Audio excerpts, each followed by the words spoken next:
रायतिमिरोपशान्तये शान्तपावनमचिन्त्य वैभवं तं नरं वपुषि कुञ्जरं मुखे मन्महे किमपि तुन्दिलं महः शरणं करवाणि शर्मदं ते चरणं वाणि चराचरोपजीव्यं करुणामसृणैः कटाक्षपातैः कुरु माम् अम्ब कृतार्थ सार्थवाहं शारदा शारदाम्भोजवदना वदनम्बुजे सर्वदा सर्वदास्माकं सन्निधिः सन्निधिं क्रियात् विमलपटी कमलकुटी पुस्तकरुद्राक्ष शस्तहस्तपुटी कामाक्षि पक्ष्मलाक्षी कलित विपंची विभासी वैरिंची वागर्थाविव संपृक्तौ वागर्थ प्रतिपत्तये जगतः पितरौ वंदे पार्वती परमेश्वरौ वसुदेवसुतं देवं कंसचाणूरमर्दनं देवकी परमानन्दं कृष्णं वंदे जगद्गुरुं शिवाय गुरवे नमः शिवाय गुरवे नमः शिवाय गुरवे नमः शिवाय गुरवे नमः शिवाय गुरवे नमः शिवाय गुरवे नमः श्रीमात्रे नमः श्रीमात्रे नमः श्रीमात्रे नमः श्रीमात्रे नमः श्रीमात्रे नमः श्रीमात्रे नमः श्री विष्णुरूपाय नमः शिवाय श्री विष्णुरूपाय नमः शिवाय श्री विष्णुरूपाय नमः शिवाय श्री विष्णुरूपाय नमः शिवाय श्री विष्णुरूपाय नमः शिवाय श्री विष्णुरूपाय नमः शिवाय नमो महद्भ्यो ऋषिभ्यो गुरुभ्यो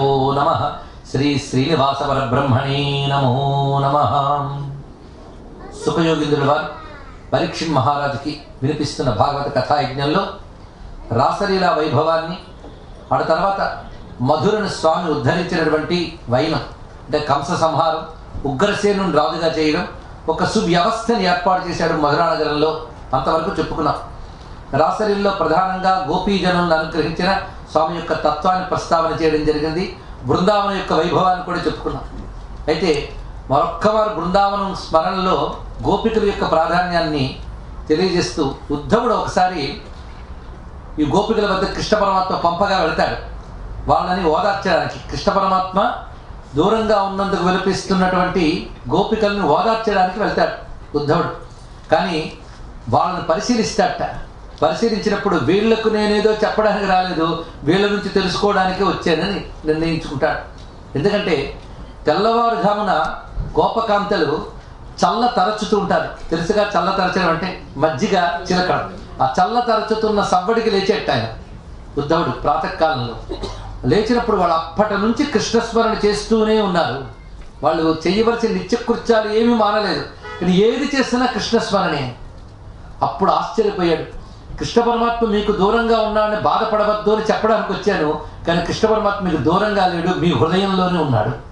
స్వామి చెప్పదలుచుకున్నది ఏంటంటే భగవద్యోగం అనేది భౌతికం కాదు. స్వామి ఇక్కడ ఉన్నప్పుడు మీకు భౌతికంగా కనబడ్డాడు, మీ హృదయంలోనే తాను అనుభూతి రూపంగా నేటికి ఉన్నాడు. అందుకే నిత్య స్మరణ రూపంలో మీలో ఉన్నాడు అని వారికి నమస్కారం చేసి మీరు కృష్ణుడితో విహరించిన చోట్లు చూపిస్తారా అని అడిగేట.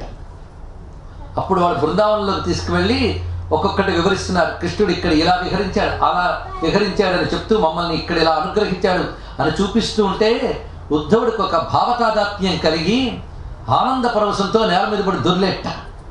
ఏమిటి తాదాత్మ్యం అన్నట్ట వాళ్ళు. ఈ మట్టి చాలా గొప్పది అన్నట్ట. ఎందువల్ల? కృష్ణ పరమాత్మ నడయాడడం చేత గొప్పది కదా అంటే కాదు కాదు, మీ పాదములు అంటడం చేత ఈ మట్టి గొప్పది అన్నట్ట. ఇది గొప్ప మాట. గోపికల పాదాలు తాకడం చేత బృందావనం మట్టి గొప్పదైందిట. గోపికలు ఎంత గొప్పవారో ఆలోచించారు. దీన్ని బట్టి వందే నందవ్రజ స్త్రీణాం పాదరేడు అభీక్ష్ణిస యాసాం హరికథోత్కీతం పునాతి భువనత్రయం అని నమస్కరించుకుంటాడు ఇక్కడ. అందుకు గోపికల పాదధూళికి నమస్కారము. అటువంటి మహాయోగినులు గోపికలు వారికి నమస్కరించుకుని ఉద్ధవుడు కృష్ణ పరమాత్మ వద్దకు వచ్చాడు. స్వామి నీ సందేశం వాళ్ళకి చెప్పాలని నన్ను పంపావు, వాళ్ళ ద్వారా అసలు సందేశాన్ని నేను తెలుసుకునేలా చేసావు. భక్తి అంటే ఏమిటో వాళ్ళ ద్వారా నేను గ్రహించాను అని ఉద్ధవుడు తెలియజేశాడు.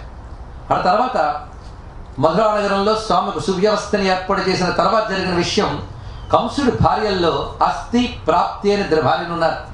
వాళ్ళ తండ్రి జరాసంధుడు. అక్కడికి వెళ్ళి వాళ్ళు విలపించారు. తన కూతుర్ల వైధవ్యానికి కారకుడైనందుకు కృష్ణ పరమాత్మను తుదముట్టించాలని సంకల్పించుకున్నాడు జరాసంధుడు.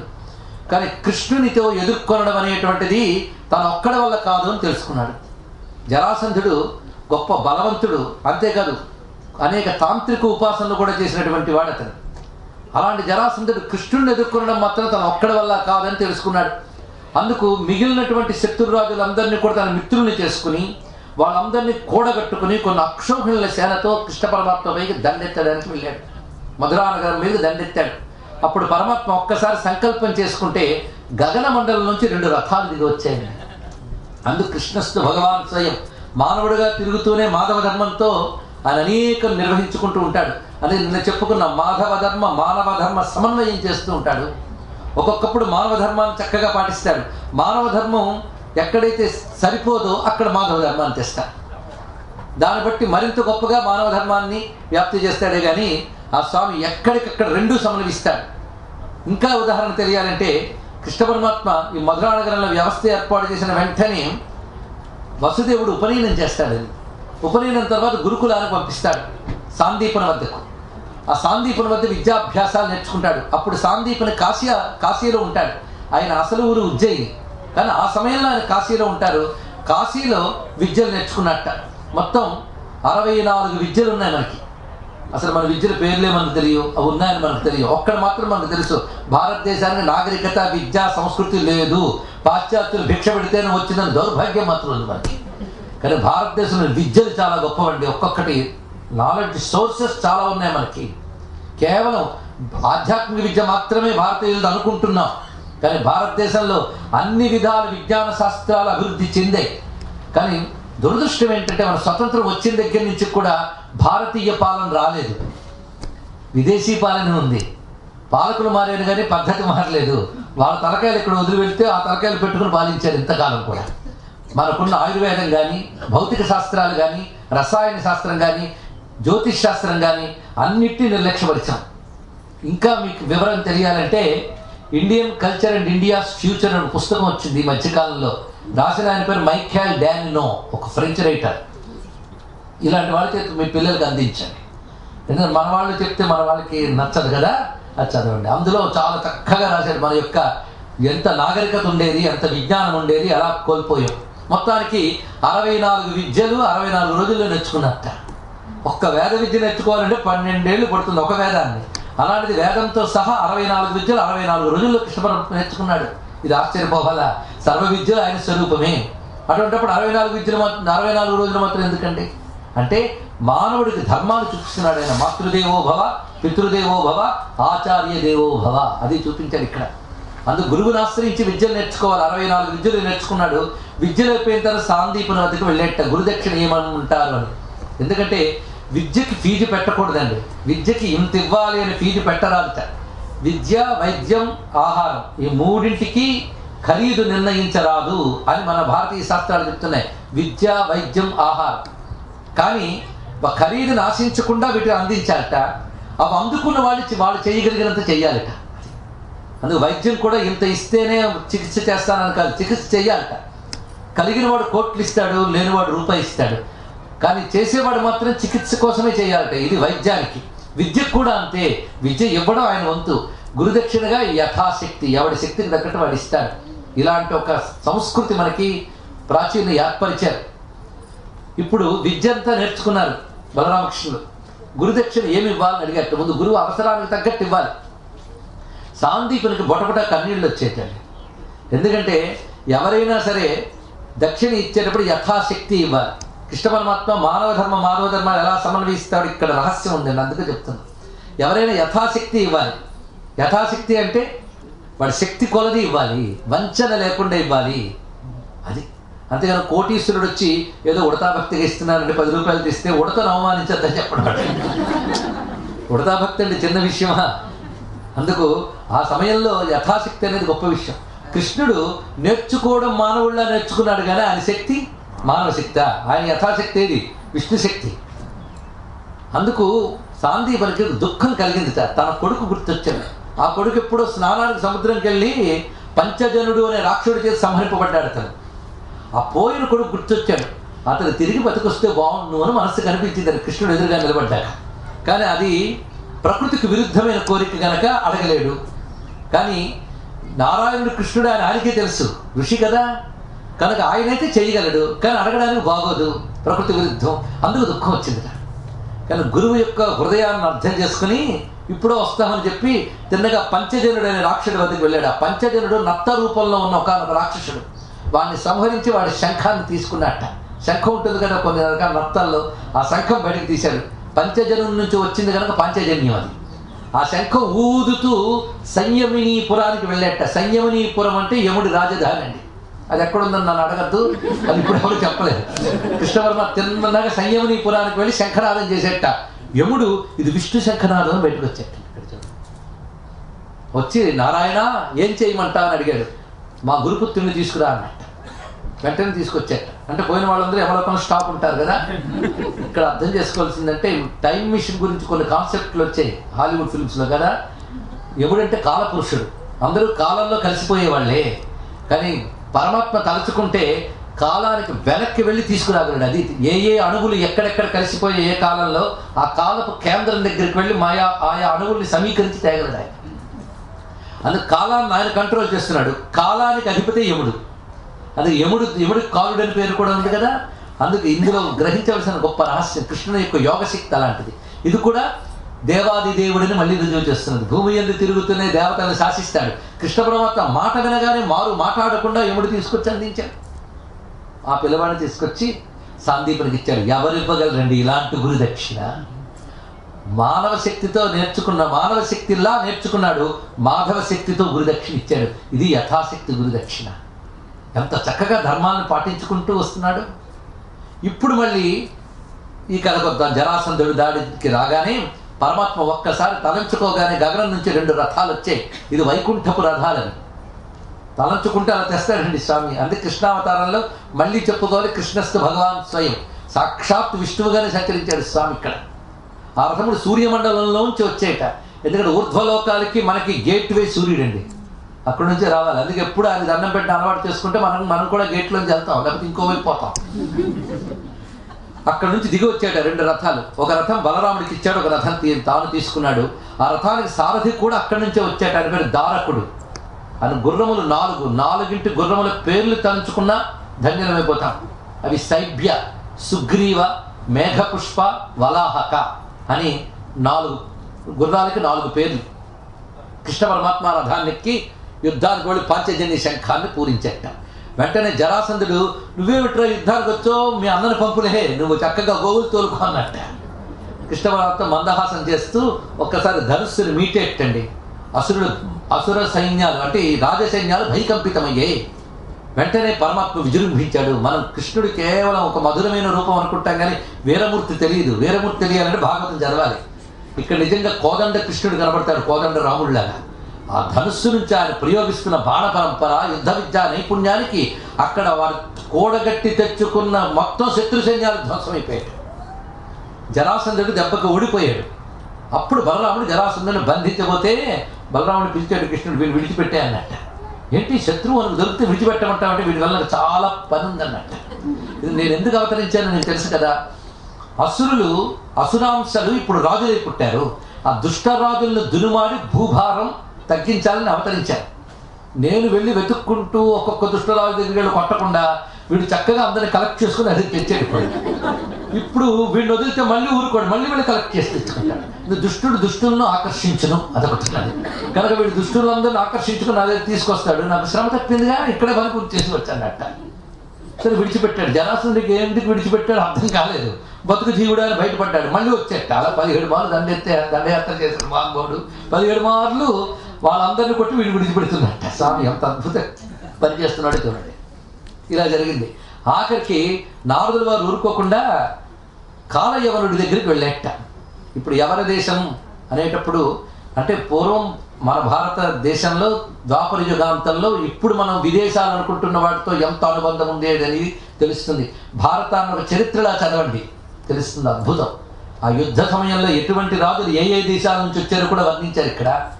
అప్పుడు ఎన్నెన్ని దేశాలతో ఎలాంటి సంబంధాలు ఉండేవి. ఎందుకంటే సుమారు ఒక 60 ఏళ్ల క్రితం మన దేశం విభజన అయిపోయింది. విభజింపబడ్డ భాగం భారతదేశమే, కానీ ఇప్పుడు మనకు మన దేశం అనిపించదు, విడిపోయింది కనుక. అలా ఎన్ని విడిపోయాయో. మనం గాంధార్ అనేది గాంధార్ దేశం, ఎన్నెన్నో కాంబోజం, ఇప్పుడు కాంబోడియా, ఎంత విస్తారమై ఉండేదో భారతీయ సంస్కృతి, వ్యాపించి ఉండేదో. రాను రాను కలిపి ప్రవేశించిన తర్వాత క్షుద్రభావాలు ఏర్పడి ఛిద్రభావాలు ఏర్పడి ముక్కలు అయిపోతున్నాం. ఆఖరికి పోని కాశ్మీరం అనుకునే దుస్థితికి కూడా వెళ్ళిపోయాము. కానీ మన తలపోతే మనకి అంత బాధ. భారతానికి కాశ్మీరం పోయినా అంతే, కాశ్మీరంతో సగం భారతదేశం మిగలాలి మనకి. ఈ మాటలు చెప్తున్నాం అనుకోదు, భారతదేశం అఖండంగా ఉండాలి. పోయినవేదో పోయాయి, ఇంకా గట్టిగా ప్రయత్నిస్తే పోయినవి కూడా కలుపుకుని భారతదేశం గొప్పది కావాలని ఆశించవలసిన సమయం వచ్చింది మనకి. అలాంటి ఆలోచన కూడా మంచిదే, తద్వారా అందరికీ క్షేమం, వాళ్ళకు కూడా ఇది ఆలోచించవలసిన సమయం. మొత్తానికి యమన దేశానికి వెళ్ళేట ఎవరు నారదులు వారు వెళ్ళి ఆ కాలయవనుడితో అన్నారు, ఏమిటి నీ దాకా రాలేదా? మొత్తం ఈ రోజుల్లో ఏ రాజు అయినా కృష్ణుడి గురించే మాట్లాడుతున్నారు. 2 రకాల వారు, కృష్ణుడికి భయపడే వాళ్ళు కొందరు, కృష్ణుడిని ప్రేమించే వాళ్ళు కొందరు, అంతే. కానీ కృష్ణుడు ఎదురు నిలబడే వాళ్ళు ఎవరు లేరు సుమా. పోయిన అతను ఎవడైనా రాజా అంటే రాజు కాడు, కింగ్ మేకర్ అయినా, కానీ రాజులందరూ ఆయన అనుసరిస్తున్నారు. ఎలాంటి వ్యవస్థ చేశాడు కృష్ణుడు. ఆనాడు భరతవర్షాన్ని ఏ విధంగా సంఘటితం చేశాడనేది రాజకీయంగా పరిశీలిస్తే అద్భుతమైన విషయాలు. రాజకీయం అంటే ఇప్పుడు అనుకునే దుర్మార్గమైన అర్థం కాదు, రాజనీతి పరంగా అర్థం చేసుకోవాలి. అంత చక్కగా ఆయన ఒక అద్భుతమైన పాలనా శక్తిని చూపిస్తాడు కృష్ణుడు. అడ్మినిస్ట్రేటివ్ కెపాసిటీస్ అద్భుతం అని కాలయవనుడితో చెప్తాడు. ఆయన గురించి నీకేం తెలియలేదా? నేను ఇప్పుడు వెళ్ళలేదే. ఏమిటయ్యా నువ్వు, అసలు నువ్వు పెద్ద వీరుణ్ణి అంటున్నావు, వీడిని వాడిని జయించగలుగుతున్నావు అన్నావే, ఆ కృష్ణుడిని జయించినప్పుడు నువ్వు చెప్పుకోవచ్చు అన్నట్ట. ఎలా ఉంటాడేమిటి అని అడిగేట. ఇంకా నారదుడు మురిసిపోయాడండి. కృష్ణుడు వర్ణించమంటే ఆయనకి ఏం పోయిందో ఆనందంగా వర్ణించాడు. ఓహో అలాగా, అయితే అతన్ని జయిస్తానని కొన్ని కోట్ల సైన్యాన్ని తీసుకొచ్చేట. అతను తీసుకువచ్చి మొత్తం మొదలాడల చుట్టూ వాడు మోహరింపజేసాడు సైన్యాన్ని. కృష్ణ పరమాత్మ ఆ సమయంలో ఒక్కసారి ఆలోచన చేసి విశ్వకర్మని పిలిచేట. చూసారా, ఆయన తలంచుకుంటే దేవతలు దిగొస్తున్నారు. అదే కృష్ణావతార యొక్క గొప్పతనం. విశ్వకర్మ వచ్చి ఏం చేయమంటావు అని అడిగేట. నాకు ఈ రాత్రికి రాత్రి ఒక అద్భుతమైనటువంటి నగరాన్ని నిర్మాణం చేయాలన్నాడు. అది మానవుల వల్ల కాదు కనుకనే దేవశిల్పిని పిలిచాడు ఆయన. రాత్రికి రాత్రి నేను చెప్తాను నీకు, ఫలానా సముద్ర స్థలంలో నిర్మాణం చెయ్యు అంటే, స్వామి వైకుంఠవాసివైన నీకు అంత గొప్ప లోకం నేను నిర్మించగలనా? నీ అనుగ్రహం ఉంటేనే నిర్మించగలను, నువ్వే ఆ శక్తిని ఇవ్వయ్యా అని ఒక చక్కని శ్రద్ధతో కృష్ణుడు కోసం నిర్మించేట. ఇంతవరకు ఉన్న చోట్ల కృష్ణుడు వచ్చాడు, ఇప్పుడు కృష్ణుడు కోసం తయారవుతుంది. ఒక అద్భుతమైన నగరాన్ని నిర్మించాడు. 12 యోజనాల విస్తీర్ణము కలిగినది, అదేవిధంగా 12 యోజనాల దైర్ఘ్యం అంటే పొడవు వెడల్పు కూడా 12 యోజనాలు కలిగినటువంటి మహానగరాన్ని నిర్మాణం చేశాడు. దానికి చక్కని దివ్య స్థలముల నుంచి వివిధ వస్తువులు తీసుకొచ్చేట. అంటే వివిధ లోకాల నుంచి, ఇంద్రలోకం నుంచి, కుబేర లోకం నుంచి అక్కడున్న గొప్ప వస్తువులన్నీ తెచ్చిపెట్టేట. అన్ని దివ్యలోకముల సారముగా దాన్ని తయారు చేశాడు. అదే ద్వారకా నగరం. దాన్ని నిర్మాణం చేసి పరమాత్మ తన యోగశక్తితో మధురానగర వాసులందరూ ఇక్కడ పంపించేట. అప్పటికప్పుడు ఉన్నవాళ్ళు ఉన్నట్లు అక్కడ చేరేట. మొత్తం షిఫ్ట్ అలా చేశాడు. తాను బలరాముడు ఏమి ఎరగనట్టు బయటకు వచ్చేట కోట నుంచి. ఎవరికి చదువుతుగో నారదుడు బంధించిన వాడు అక్కడ కనబడ్డాడు అని పట్టుకొని అన్నట్ట రథాన్ని తోలేట. వెంటనే కృష్ణుడు పారిపోతున్నట్టు నటించాడు. మొత్తం అతన్ని వెంట పెట్టాడు కాలయమునుడు. తిన్నగా కృష్ణ పరమాత్మ గుహలోకి దూరం అంతర్ధానమయ్యట. అక్కడ ఒక మహాత్ముడిని నిద్రిస్తున్నాడు. వెళుతూనే అక్కడ చూశాడు. అతను తేజోమయ పురుషుడు. అతన్ని చూసి కాలయమునుడు అనుకున్నాడు, కృష్ణుడు ఇక్కడికి వచ్చి వంచన చేసి ఇలా పడుకున్నాడేమో, ఎందుకంటే వంచకుడు అతను అని, లేరా లేరా వెన్నమూర్చ అని కాలుతో ఇలా తన్నెట్ట. వెంటనే అతను కళ్ళు తెరిచాడు. కళ్ళు తెరవగానే ఎదురుగా ఉన్న కాలయమునుడు భస్మం అయిపోయాడు మొత్తం. అతని పేరు ముచుకుందుడు. ఈ ముచుకుందుడు సామాన్యుడు కాడు, మాంధాతృ చక్రవర్తి యొక్క పుత్రుడు. ఈ మాంధాతృ చక్రవర్తి శ్రీరామునికి పూర్వీకులుగా ఉన్నటువంటి సూర్యవంశరాజు. ఎప్పటివాడో ముచుకుందుడు అప్పటి వాట, అంటే రామకథ కంటే పూర్వమైన వాడు. ఆయన దేవదానవుల యుద్ధంలో దేవతలకు సహాయపడ్డాడు. అప్పుడు దేవతలు అడిగట్టు నీకేం కావాలని, మోక్షం కావాలన్నట్ట. మోక్షం మేము ఇవ్వలేం, ఇంకేదైనా కోరుకో అన్నట్ట. అది ఇవ్వలేనప్పుడు నాకు అక్కర్లేదు, నాకు అది వచ్చే వరకు చక్కగా నిద్రపోయి పెట్టేదని చూడండి అన్నట్ట. గొప్ప కోరిక. అది ఊరికి నిద్రపోవడానికి ఏదైనా చేయొచ్చు, కానీ అలాగే నిద్రపోతే నిద్రలోనే పోతారు. అలా కాదు ఇక్కడ. ఈ నిద్ర చిత్రమైన నిద్ర, ఈ నిద్ర ఒక సమాధి స్థితి. ఇది తెలుసుకోవాల్సింది. పరమాత్మని ధ్యానిస్తూ బహిర్ముఖత్వం విడిచిపెట్టి ఉండాలి. ఆ స్థితిలో శరీరం పాడవకుండా ఉండాలి. అలాంటి స్థితి. అందుకే దేవతలు వరంగా ఇచ్చారు ఈ గుహలో నిద్రపోయేట్టు. అప్పటి నుంచి ఇప్పటి వరకు స్వామి ఎన్ని లెక్క పెట్టుకున్నాడో చూడండి. ఇతన్ని తరింపజేయవలసిన సమయం నిద్రలేపి, వీడిని సంహరించవలసిన సమయం, పైగా కాలయోటికి తన చేతిలో చచ్చే భాగ్యం లేదు. కనుక ఆ రెండింటిని ఎలా అమర్చాడంటే అక్కడ ఇతడు నిద్రారూప తపస్సులో ఉన్నాడు. అంత తపస్సులో ఉన్న వాళ్ళు హఠాత్తుగా కళ్ళు తెరిస్తే ఆ తేజస్సు ఎదురువారు భస్మే తీరుతారండి. అందుకే అతను నిద్రలేపే ముందు వీడిని పెట్టారు అక్కడ. ఎంత చక్కటి ఏర్పాటు జరుగుతుంది. అందుకే పరమాత్మ లెక్కలు కట్టడంలో నెంబర్ 1. ఎప్పుడు ఎవడికి ఎక్కడ ఎలా కావాల్సింది ఇవ్వాలో అని తెలుసు. కనుకనే సరిగ్గా ముచుకుందుడు యొక్క చూపు మొదలు పడింది వాడి మీద భస్మైపోయాడు. తర్వాత ఎదురుగా కనబడ్డాట పరమాత్మ. అప్పుడు చూశాడు, నిన్ను చూస్తుంటే దివ్య పురుషుడిగా కనబడుతున్నావు, ఎవరు నువ్వు అంటే నేను దేవకీ వసుదేవుల పుత్రుడైన కృష్ణుడు అన్నట్టు. అంతే. అయితే నువ్వు నారాయణుడు అన్నాడు. ఎందుకంటే మా కాలంలో గర్గమహాముని నాకు చెప్పాడు 28వ మహాయుగంలో విష్ణువు కృష్ణుడుగా వస్తాడని. నువ్వేనా నారాయణ, నీ దక్షిణమైన ధన్యుణ్ణి, నా మోక్షం ఇయ్యవయ్యా అన్నాడు.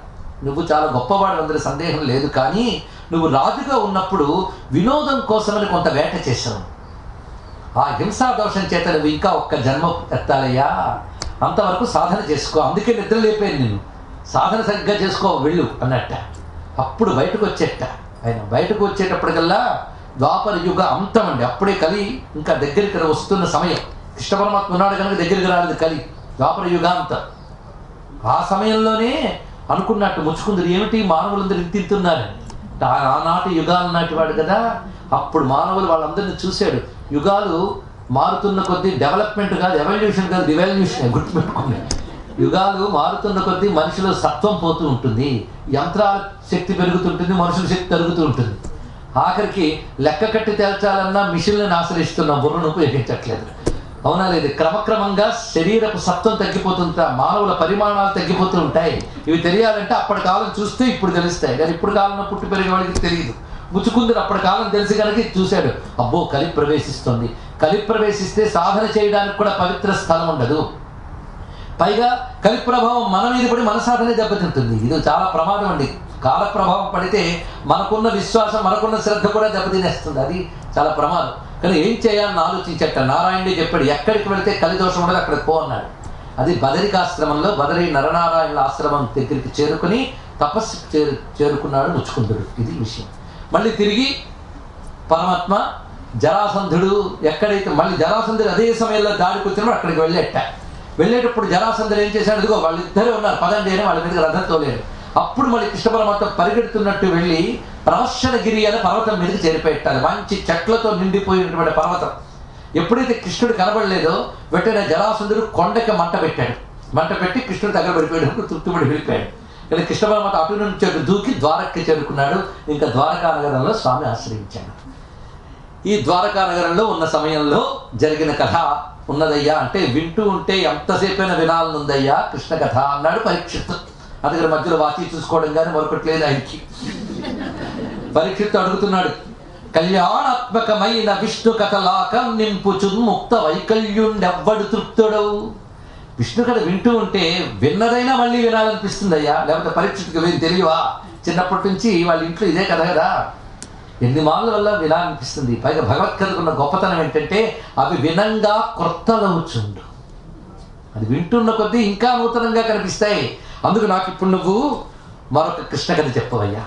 ఏ కథ అంటే సాకల్యం వెప్పడ భూసురోత్తమ ఎరుంగం బల్కవే రుక్మిణీ కళ్యాణంబు వినంగ నాకు మదిలో కౌతూహలం బయ్యడి. నాకు రుక్మిణీ కళ్యాణ గాలి వినాలంది చెప్పవయ్యా అని అడుగుతున్నాడు ఇక్కడ. రాధాకృష్ణతత్వం, రుక్మిణీ కృష్ణతత్వం ఈ రెండు వేరు. రుక్మిణీ కృష్ణ అంటే చతుర్భుజుడైన విష్ణువు లక్ష్మీదేవి, రాధాకృష్ణులు అంటే గోలోకవాసి అయిన కృష్ణుడు రాధాదేవి. కానీ రెండు ఒకే స్వరూపములు. అందుకే లక్ష్మీ స్తోత్రంలోనే మహానుభావుడు ఇంద్రుడు చెప్తాడు, క్షమస్వ భగవత్యంబే క్షమాశీరే పరాత్పరే శుద్ధ సత్వ స్వరూపే చ కోపాది పరివర్జితే అని వర్ణిస్తూ కైలాసే పార్వతీత్వంచ క్షీరోదే సింధు కన్యక స్వర్గే చ స్వర్గలక్ష్మిస్త్వం మత్స్యలక్ష్మిశ్చ భూతలే వైకుంఠే చ మహాలక్ష్మి దేవదేవి సరస్వతి గంగాత తులసీత్వం చ సావిత్రి బ్రహ్మలోకగా కృష్ణ ప్రాణాధిదేవిత్వం గోలోకే రాధికా స్వయం రాసే రాసేశ్వరిత్వం చ బృందా బృందావనే వనే. ఒకే పరాశక్తి అని చెప్పుకున్నాం కదా, అందుకే ఆ పరాశక్తి ఇక్కడ మహాలక్ష్మి. అందుకే రుక్మిణీ కృష్ణ కళ్యాణం అంటే లక్ష్మీనారాయణ కళ్యాణము. ఇది తెలుసుకోవాల్సిన ప్రధానమైన అంశం. అందుకే రాఘవత్వే భవేత్ సీత రుక్మిణీ కృష్ణ జన్మని అన్యేషు చ అవతారేషు విష్ణోరేష అనపాయిని అని విష్ణు పురాణంలో వాక్యం. నారాయణుడు రాముడైనప్పుడు అమ్మ మహాలక్ష్మి సీతమ్మ అయినది, నారాయణుడు కృష్ణుడైనప్పుడు అమ్మ రుక్మిణి అయినది. ఇది కదా ప్రధానమైన అంశం. అందుకు వీళ్ళ కథ చెప్పుకుంటే రుక్మిణీ కృష్ణ కళ్యాణం, లక్ష్మీనారాయణ కళ్యాణం. అందుకు దాని వివరంగా చెప్పమని అడిగాడు పరీక్షిత్ మహారాజు. వినుము విదర్భదేశమున వీరుడు కుండిన భక్త భీష్మకుండను దొడ్డరాజు గలడు. ఎంత అందమైన పద్యాలండి. ఒకప్పుడు ఇక్కడున్న వాళ్ళ అమ్మలు పుస్తకాలు లేకుండా ఇవి చదివేవారు. అప్పుడు వాళ్ళకి అక్షరాలు రావు, పద్యాలు వచ్చు. లిటరసీ తక్కువ ఉండొచ్చు, ఎడ్యుకేషన్ ఎక్కువ ఉంది. జ్ఞానం జ్ఞానం వాళ్ళందరికీ పద్యాలు వచ్చండి. గజేంద్ర మోక్ష ఘట్టాలని. ఎంత గొప్ప దేశం. ఒకప్పుడు భారతదేశంలో మేము చిన్నప్పుడు ఒక ఉల్లిపాయ అమ్మేవాడు, టేలా మీద ఉండేవాడు. బాబు ఒక పద్యం చెప్తాను అని చెప్పి పోతన గారి పద్యాలు చదివాడు ధారాళంగా. అది భారతదేశం. ఇది ప్రజాకవిత్వం. అందుకు గొప్ప ప్రజాకవి అంటే పోతన గారండి. సామాన్య ప్రజలకు కూడా దగ్గరికి వెళ్ళిపోయిన కవి. ఎంత అందమైన తెలుగు. రుక్మిణీ కళ్యాణం లాంటి పద్యాలు ఎంత మధురంగా ఉంటాయి. ఇది తెలుగు, ఇది తెలుగు. ఈ తెలుగును మర్చిపోకుండా బ్రతకాలి మనం. అంతేగాని ఎందుకండి తెలుగు అంటే నాకు అమ్మ ఎందుకండి అన్నట్టుంటుందండి. అంతే ఒకటే మాట. అమ్మ ఎందుకు, తెలుగు ఎందుకు? తెలుగు పద్యంతో బ్రతకలేనప్పుడు తెలుగు వాళ్ళలో చెప్పుకోవడం ఎందుకు? మానవులుగా బ్రతకడం ఎందుకు? తన తల్లిని తాను గౌరవించలేవాడు ఎవరిని గౌరవించగలడండి? అందుకే ఎప్పుడూ కూడా మాతృస్థానములు ఏమిటి అంటే ఒకటి జగన్మాత, రెండు కన్న తల్లి, మూడవది దేశమాత, నాలుగవది భాషామాత. ఇది చాలా ప్రధానం. వాటిని గౌరవించినప్పుడే మీ పిల్లల నుంచి మీరు ప్రేమ ఆశించడానికి అనుకూలవుతారు. అందుకని నా పిల్లాడికి తెలుగు అనద్దు. ఒక ఆమె అంటుంది, నెక్స్ట్ టైం గురువు గారు వచ్చేప్పుడు you have to speak in Telugu అని. నువ్వు ఇలా అంటున్నంత కాలం తెలుగు చెప్పడమ్మా. ముందు మనం తెలుగు మాట్లాడదాం, తెలుగు మాట్లాడదాం. ఎందుకంటే ఒక ఆటవిక భాషలో, నాగరికత లేని భాషలో పుడితే దాన్ని మర్చిపోయామంటే పర్వాలేదు. కానీ కొన్ని వేల ఏళ్ల చరిత్ర కలిగిన భాషకి మనం వారసులం. దాన్ని మనం కాపాడుకోలేకపోతే చరిత్ర లేని వాళ్ళం అవుతాం, చరిత్రకు ద్రోహం చేసిన పాపాత్మం అవుతాం. గుర్తుపెట్టుకోండి. ఇక్కడ మన మాతృత్వాన్ని మనం కాపాడుకుంటూ ఎన్నైనా సాధించవచ్చు. మన మాతృభాషను మనం కాపాడుకోవాలి. అప్పుడే మనకు మనగలడానికి అర్హత ఉంటుంది. ఇది తెలుసుకోవాల్సిన ప్రధానమైన ఉద్దేశం. తన భాషను తాను కోల్పోతే తన సంస్కృతిని తాను కోల్పోతాడు, తన సంస్కృతిని తాను కోల్పోతే తనని తాను కోల్పోతాడు. ఇది తెలుసుకోవాల్సిన ప్రధానమైన అంశం. అందుకే చైనా భారతదేశం కంటే అభివృద్ధి సాధించడానికి కారణం తనదైన భాషతో తాను జీవించడం చేతే. ఇది ఆలోచించాలి ఇక్కడ. అందుకే ప్రతి వారు కూడా తమ భాషతో తాము అభివృద్ధి సాధించవచ్చు. కానీ భారతదేశం దానిలో చాలా వెనకబడింది. ఇక్కడ ఉన్న వాళ్ళు నేనేదో అంటున్నాను అనుకోవద్దు. కొన్నాళ్ళకి మీరు వచ్చి మాకు ఆంధ్రదేశంలో తెలుగు చెప్తారేమో అని ఆశతో అంటున్నాను ఈ మాట. అక్కడ వాళ్ళకి ఈ మాటలు ఇక్కడ వాళ్ళకనే కాదు, అక్కడ మాత్రం తెలుగు పలుకుతున్న తెలుగు వాళ్ళు చాలా తక్కువ. తల్లిదండ్రులే తెలుగు మాట్లాడట్లేదు. అలాంటి దుర్భర పరిస్థితి అక్కడ ఉంది. కానీ ఇక్కడ నేను మొన్న వెళ్ళినప్పుడు చిన్న పిల్లవాడు చాలా చక్కని తెలుగులో మాట్లాడి పలకరించాడండి. అంతేకాదు మేమందరం కలిసి కొన్ని స్టౌట్స్బర్గ్, సాలెట్స్బర్గ్ చూసి వస్తూ ఉంటే గురువుగారు పాట కట్టానండి అన్నాడు. ఏంటంటే గుడులెన్నో చూసాము గురువు గారితో తెలుగు పాట అప్పటికప్పుడు కట్టి పాడాడు. ఆహా అనిపించింది, మనం నేర్పగలగాలి. అంతేకాదు ఒక 3 ఏళ్ల క్రితం కాలిఫోర్నియాలో ఒక 25 ఏళ్ల అమ్మాయి తెలుగులో మాట్లాడుతుంటే ఎప్పుడు వచ్చావమ్మా ఆంధ్రదేశం నుంచి అంటే నేను ఇక్కడే పుట్టి పెరిగానండి అంతే. యాక్సెంట్ కూడా అంత స్వచ్ఛంగా ఉందంటే తెలుగులో అక్కడ పుట్టొచ్చిందా అన్నట్టు. ఆమె నేను ఇక్కడే పుట్టి పెరిగానండి, చిన్నప్పటి నుంచి మా అమ్మా నాన్న నీ కాలి చెప్పులతో పాటు ఇంగ్లీష్ బయట వదిలేసి ఇంట్లో తెలుగు మాట్లాడన్నారు నన్ను. అప్పుడు వాళ్ళు తెలుగు మాట్లాడారు, నేను తెలుగు మాట్లాడాను. అప్పుడు మా స్కూల్ నుంచి నోటీసులు పంపారు, మీరు ఇంట్లో మదర్ టంగ్ మాట్లాడుతుంటే మీ పిల్లలకి ఇంగ్లీష్ రాదు కనుక ఇంట్లో ఇంగ్లీషే మాట్లాడని అన్నారు. ఇంగ్లీష్ మా పిల్ల నేర్చుకోకపోతే తెలుగు పిల్లగానే బతుకుతుంది కానీ నేను ఇంట్లో తెలుగే మాట్లాడిస్తానని పంతం పట్టారు మా నాన్న. దానివల్ల నాకు తెలుగు వచ్చింది, ఇంగ్లీషు వచ్చింది, ఇక్కడ ఇప్పుడు ఉద్యోగం చేస్తున్నానని చెప్పిందండి. ఇక్కడ అందరూ తెలుసుకోవాల్సిన విషయం. పిల్లలకి తెలుగే మాట్లాడించండి, ఇది ముఖ్యం. అందుకని పిల్లలకి 4 భాషలు ఏకకాలంలో నేర్చుకోదగిన మేధాశక్తి ఉంటుంది ఆ వయస్సులో. ఇది నేర్పాలి. అందుకు సామాన్యమైన భాష కాదు.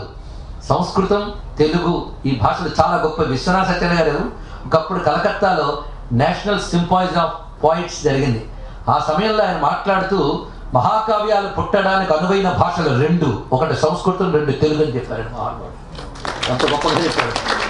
అందుకే ఒక్క సంగీతమేదో పాడునట్లు భాషించినప్పుడు వినిపించు భాష, రసభావముల సమర్పణ శక్తి ఎందున అమర భాషకు ధీటైన భాష నా భాష తెలుగు భాష. అది చెప్తున్నా. పోతన లాంటి మహాత్ములు పండించి పోత పోసిన మాధుర్యాల భాష తెలుగు భాష. ఎంత చక్కగా చెప్తున్నాడు. వినుము విదర్భ దేశమున్న వీరుడు కుండిన భర్త భీష్మకుండను దొడ్డరాజు గలడు. భీష్మకుడనే రాజు విదర్భ దేశాన్ని పాలన చేసేవాడయ్యా. అతనికి 5 పుత్రులు ఉన్నారు. రుక్మి, రుక్మరథ, రుక్మబాహు, రుక్మకేశ, రుక్మమాలి అనబడే 5 పుత్రులు. ఆఖరికి చివరి అమ్మాయి వాళ్ళందరికీ చెల్లెలుగా కలిగినటువంటిది అనగుడు రుక్మిణా వరగు నందరకుం కడగొట్టు చెల్లెలై మనుజవరేణ్య పుట్టెనొక మానిని రుక్మిణి నా ప్రసిద్ధయ్యి. ఇందులో ప్రతిపద్యం మధురమే, కానీ సమయం మనకు చాలా అల్పంగా ఉంది కనుక ముఖ్యమైనవి చెప్పుకుంటూ వెళుతూ ఉందాం. రుక్మిణి ఆవిడ పేరు. అందరూ రుక్మ శబ్దంతో ఉన్నారు. మీరు జాగ్రత్తగా విదర్భ దేశం నుండి వింటే చివరికి దీన్ని డీకోడ్ చేస్తే వేదాంతం వస్తుందని మొత్తం. అదే ఆశ్చర్యం చేసుకో. ఆశ్చర్యం ఒక అద్భుతం, ఆంతర్యం. రుక్మిణి ఆవిడ పేరు. రుక్మము అంటే బంగారం అని అర్థం. రుక్మిణి అంటే బంగారు తల్లి అని అర్థం అనమాట. బంగారు తల్లి పేరు బంగారం. హిరణ్యవర్ణాం హరిణీం. శ్రీ సూక్తంలో మొదటి శబ్దం ఏంటంటే అర్థం. బంగారు రంగు, సూర్యకాంతి ఏ వర్ణంతో ఉంటుందో ఆ వర్ణంతో ఉంటుంది అమ్మవారు. అది హిరణ్యవర్ణ రుక్మిణి, అది ఆవిడ పేరు. ఇక ఆవిడ బాల్యం నుంచి చిన్నపిల్లలతో, తోటి ఆడపిల్లలతో పెరుగుతూ ఉంటే వాళ్ళ ఇంటికి వచ్చిన పెద్దవాళ్ళందరూ కూడాను ఆ రోజుల్లో ఎక్కడికెళ్ళిన సబ్జెక్ట్ ఒకటేనండి, కృష్ణుడు. అందరూ కృష్ణుడి గురించి మాట్లాడడమే. మొత్తం రాజలోకాల్లో అయితే ఆయన గురించే చర్చ. మొత్తం రాజులందరికీ రాజు ప్రకాశిస్తున్నాడు ఆయన. అందుకు ఎవరి ఇంటికి వచ్చినా ఒక ఋషులు కానివ్వండి, రాజులు కానివ్వండి, పండితులు కానివ్వండి, కృష్ణ పరమాత్మ గురించి చర్చ చేస్తున్నట్ట. కొందరు ఆయన పరమాత్మ అంటున్నారు, కొందరు ఆయన గొప్ప ప్రభు అంటున్నారు, కొందరు మహాపురుషుడు అంటున్నారు. ఇలా అందరూ ఆయన గుణగణాలను వర్ణిస్తున్నారు. ముందు రోజు మనం చెప్పుకున్నాం, గోరూపంతో భూమి 36 గుణాలు చెప్పింది, కృష్ణుడి గుణాలు. ఆ 36 గుణాలు కూడా అందరూ చెప్తూ ఉంటే అప్పుడు రుక్మిణికి అతడే నాకు పతి అయితే బాగుండు అని భావన కలిగిందిట. వినగా ఇది జాగ్రత్తగా వింటే ఒక సాధనాపరమైన అంశములు కనబడతాయి. అందుకే ఇవన్నీ గుర్తుపెట్టుకుంటే చివరికి మనం సాధనాపరమైన అంశాలు తెలుసుకోవచ్చు. ఎప్పుడైతే కృష్ణుడే తన పతి అని మనస్సులో అనుకున్నదో ఆనందించింది. అంతేకాదు తల్లి తండ్రి అందరూ కూడా ఇది విని కృష్ణుడికి మన అమ్మాయిని చేస్తే బాగుండని అందరూ అనుకుంటున్నారట. ఇప్పుడు తాను అనుకున్నది అందరూ అనుకుంటున్నది ఒకటైతే ఎంత ఆనందం. అందుకు బంధువులెల్లా కృష్ణునకు బాలిక నిత్యద మంచు సేముషి సింధువులై విచారములు చేయగా వారలను అడ్డపెట్టి దుస్సంధుడు రుక్మి కృష్ణునడ చాలా విరోధము చేసి మత్త పుష్పంధయ వేణి నిత్తు శిశుపాలును కంచు తలంచి అంధుడై. అందరూ కూడా కృష్ణుడికి ఇచ్చి చేద్దాం రుక్మిణీదేవిని అనుకుంటూ ఉంటే పెద్ద కొడుకు రుక్మి మాత్రం అడ్డుపడ్డాట. కొన్నేళ్లలో పెద్ద కొడుకు పెత్తనాలు ఉంటూ ఉంటాయి. అలా ఈయన గారు ఏం చేశారంటే, వీల్లేదు, నా మిత్రుడు ఉన్నాడు శిశుపాలుడు, ఆయనకిచ్చి పెళ్లి చేద్దామన్నట్టు. పైగా తల్లిదండ్రులు కూడా కొడుకు మాట కారణం లేదు సరే అన్నట్టు. ఇంతవరకు తనకు కనబడిన ఆశ ఆరిపోయింది. తన వారంటే ఎవరూ లేరు, ఇప్పుడు తన వైపు మాట్లాడే వాళ్ళు ఎవరూ లేరు. ఇంకా ఏం చేయాలో ఆలోచిస్తుందిట. అప్పుడు ఆమె మనస్సులో ఒక అద్భుతమైన ఆలోచన స్ఫురించింది. అప్పటికే వివాహ ముహూర్తం నిర్ణయించారు, ఏర్పాట్లు జరిగిపోతున్నాయి. ఆ సమయంలో వారి ఇంటికి వచ్చే పురోహిత బ్రాహ్మణుల్లో, వేద పండితుల్లో ఒకరిని ఆశ్రయించిందిట. అతని పేరు మాత్రం ఇందులో చెప్పలేదు, కానీ సాధారణ అగ్నిద్యోతనుడు అని ఒక మాట అంటూ ఉంటాం. ఇది పోతన గారు అగ్నివలే ప్రకాశించువాడు అని వర్ణనతో రాశారు, కానీ పేరు పెట్టలేదు. ఎందుకంటే నిరంతరం వేదాధ్యయనం చేస్తూ అగ్నిహోత్రాది కర్మలు చేసినప్పుడు వాళ్ళలో మహా తేజస్సు వస్తుంది. అదే అగ్ని వంటి ప్రకాశం అని అర్థం. అలాంటి ఆ విప్రుని ఆశ్రయించి, నువ్వే నాకు ఇప్పుడు దిక్కుగా కనబడుతున్నావు, నువ్వు ఒక్కసారి ద్వారకకు వెళ్ళి ఇక్కడ పరిస్థితి చెప్పు, నేను కృష్ణుని వలచేనని చెప్పు, కృష్ణుడు నన్ను స్వీకరించాలని ప్రార్థిస్తున్నానని చెప్పు, ఎలా నన్ను తీసుకువెళ్లాలో ప్రణాళిక కూడా ఇస్తున్నానని పంపించింది. ఆయన చక్కగా ద్వారకకు వెళ్ళాడు. ఆ వెళ్ళినప్పుడు కృష్ణ పరమాత్మ చక్కగా స్వాగతం పలికేట వచ్చిన వాడికి అలాగే కూర్చోబెట్టాడు. ఒక వేద పండితుడు వస్తే ఏం చేయాలి, అలాగే పాదాలు కడిగి నీళ్లు చల్లుకున్నట్టు కృష్ణ పరమాత్మ సింహాసనం మీద కూర్చోబెట్టాడు. మీరు ఎక్కడి నుంచి వచ్చారు ఏమిటి అని అడిగితే, విదర్భ దేశం నుంచి వస్తున్నాను, మా రాజపుత్రి నిన్ను వలచినది, నీకు కొంత విన్నపం చేయమన్నది, ఆమె ఏం చెప్పిందో నీకు చెప్తున్నానని చెప్తున్నాడు. ఏ నీ గుణంబులు కర్ణేంద్రియంబులు శోక దేహతాపంబులు తిరిపోవు, ఏ నీ శుభాకారమిక్షింప కన్నులకు అఖిలార్థలాభంబు కల్గుచుండు, ఏ నీ చరణ సేవలే ప్రొద్దు చేసిన భువనోన్నతత్వంబు పొందగలకు, ఏ నీల సన్నామమే ప్రొద్దు భక్తితో తడవిన బంధసంతతులు వాయు, అట్టి నీయందు నా చిత్తమనవరతము నచ్చియున్నది నీయాననలేదు, కరుణ జూడుము కంసారి కలవిదారి శ్రీయుతాకారమని నీ చిత్తచోడ. ఇక్కడ నిజానికి రుక్మిణీదేవి చెప్తోంది అన్న మాట తీసేస్తే ఒక భక్తుడు భగవంతుడికి చెప్పుకున్నట్టు ఉంటుంది. చూడండి, ఇక్కడ ఎవరి యొక్క గుణములు చెవుల్లో పడితే చాలు తాపారిపోతాయో, ఎవరి రూపాన్ని చూస్తే చాలు ఇంద్రియములు పరమార్థానందాన్ని పొందుతాయో, ఎవరి పేరుని తలంచుకుంటే చాలు ఉన్నతమైన స్థితి లభిస్తుందో, పాప సంహరణ జరుగుతుందో, అటువంటి నీ యందు నా చిత్తము నిలిచి ఉన్నది, నువ్వు తప్ప అన్యము వైపు నా చిత్తము వెళ్ళదు, నన్ను అనుగ్రహించు. ఇది పైగా నీకు చెందిన దానును నేను. అన్నమయ్య చెప్పినట్లు నీవు నా సొమ్మవు, నేను నీ సొమ్మును. సొమ్ము సొమ్ము అంటే సొంతమైనది సొమ్ము అండి, గొప్ప మాట. ఇది నిజానికి సంస్కృతంలో స్వం అనే మాట తెలుగులో సొమ్ము అని దిగింది. సొంతమైనది సొమ్ము అంటే నాది అని ఏది అనుకుంటామో దాని పేరు సొమ్ముట. అది నీవు నా సొమ్మవు, నేను నీ సొమ్మును. ఎంత గొప్ప మాట. నేను నీ సొమ్మును, నువ్వు నా సొమ్మువు. నీకు చెందిన దానం నేను, నీకు చెందిన నన్ను శిశుపాలుడికి ఇస్తానంటున్నారు. ఇది ఏమైనా బాగుందో చెప్పు. ఇది ఎలా ఉన్నదంటే సింహము పాలి సొమ్ము గోమాయువు కోరు చందమునా అన్నాడు ఇక్కడ పోతన గారు. సింహము పాలి సొమ్ము గోమాయువు. గోమాయువు అంటే నక్క. సింహానికి చెందిన భాగాన్ని నక్క కోరుకున్నట్లుగా నీకు చెందిన నన్ను శిశుపాలు కోరుకుంటున్నాడు. అప్పుడు సింహం ఏం చేయాలి? నక్కల్ని తరిమి కొట్టి తీసుకోవాలి. అలాగే వాళ్ళని తరిమి కొట్టి నన్ను తీసుకెళ్ళు. ప్రణాళిక అమ్మవారి ఇచ్చాట. ఎలా వెళ్ళాలో కృష్ణుడికి ఆలోచించడానికి అవకాశం లేదు. ఆవిడే స్ట్రక్చర్ వేసి ఇచ్చింది. మా ఇంట్లో ఒక ఆచారం ఉంది. పెళ్లికి ముందు అమ్మవారిని పూజిస్తాం మేము. శివాలయానికి వెళ్ళి మా కులదేవత ఆ తల్లి, ఆ తల్లి దగ్గరికి మమ్మల్ని తీసుకెళ్తారు. అప్పుడు నేను అక్కడికి వస్తాను. ఆ తిరిగి వచ్చేటప్పుడు నువ్వు రథంలో వచ్చి నేను తీసుకుపో. మంచి ప్రణాళిక వేసింది. ఇదయ్యా చెప్పమన్నది నీకు అని ఆమె చెప్పమన్నది చెప్పాను. ఇప్పుడు నిన్ను చూశాక నాకు ఏమనిపించిందో చెప్తున్నాను. ఇంతవరకు ఆవిడ మాట, ఇప్పుడు నా మాట చెప్తున్నాను అంటున్నాడు. ఎవరు? అగ్నిజ్యోతనుడు లేదా ఆ బ్రాహ్మడు. ఆ ఎలనాగా నీకు తగు. నేను అమ్మాయిని చూశాను, ఇప్పుడు నిన్ను చూశాను. ఇప్పుడు మీ ఇద్దరిని చూశాక ఒకరి కోసం ఒకరు పుట్టారని అనిపించింది. అయ్యా, మేడ్ ఫర్ ఈచ్ అదర్ అంటే ఇదే. ఒకరికొకరు తగినవారు. ఆ ఎలనాగా నీకు తగు అంగనకుం తగు దీవు మా ఉపాధ్యాయుల యాన పెండ్లియగు. ఎంత గట్టిగా చెప్పండి. మా గురువుల మీద ఒట్టి పెట్టి చెప్తున్నాను, మీ ఇద్దరికి పెళ్ళి అవుతున్నాను. ఆయనకి ఆ మనసుకు అలా అనిపించింది కృష్ణ పరమాత్మను చూశాక. తప్పదు జాప్యములేల నీవు నీ తోయము వారి కూడుకొని తోయరుహానన తెత్తుగాని విచ్చేయము శత్రులను ఉరుము సేయము సేయము శోభనం బిలన్. రావయ్యా, ఇది నా కోరిక అన్నాడు. వెంటనే స్వామి మందహాసం చేసి వచ్చెద విదర్భ భూమికి చొచ్చెద భీష్మకుని పురము సురుచిరలీలన్ తెచ్చెద బాలన్ బ్రెల్మిడి వ్రచ్చెద అడ్డంబు రిపులు వచ్చిన పోరన్. వస్తా, విదర్భ దేశంలోకి వస్తా, ఆమెను తీసుకువస్తా, ఎవరైనా అడ్డం వస్తా వాళ్ళు తల తీస్తా అన్నాడు పరమాత్మ. వెంటనే రథాన్ని సిద్ధం చేయమన్నాడు. దారకుడు రథం సిద్ధం చేశాడు. మేఘ మన శైబ్య సుగ్రీవ మేఘ పుష్ప వలాహకమలనే గుర్రములతో ఉన్న దివ్య రథం. ఆ రథం మీద ఎక్కి విప్రుని కూడా ఎక్కించుకున్నట్ట. ఇక్కడ ఈవిడ పరిస్థితి ముహూర్తం దగ్గరికి వస్తుంది. పరమాత్మ నుంచి కబురు రాలేదు. మనసులో దుఃఖం పెరిగిపోతుందటండి. అంతవరకు ఆమెను పెళ్లి కూతురిగా అలంకారం చేసి ఉంచేట.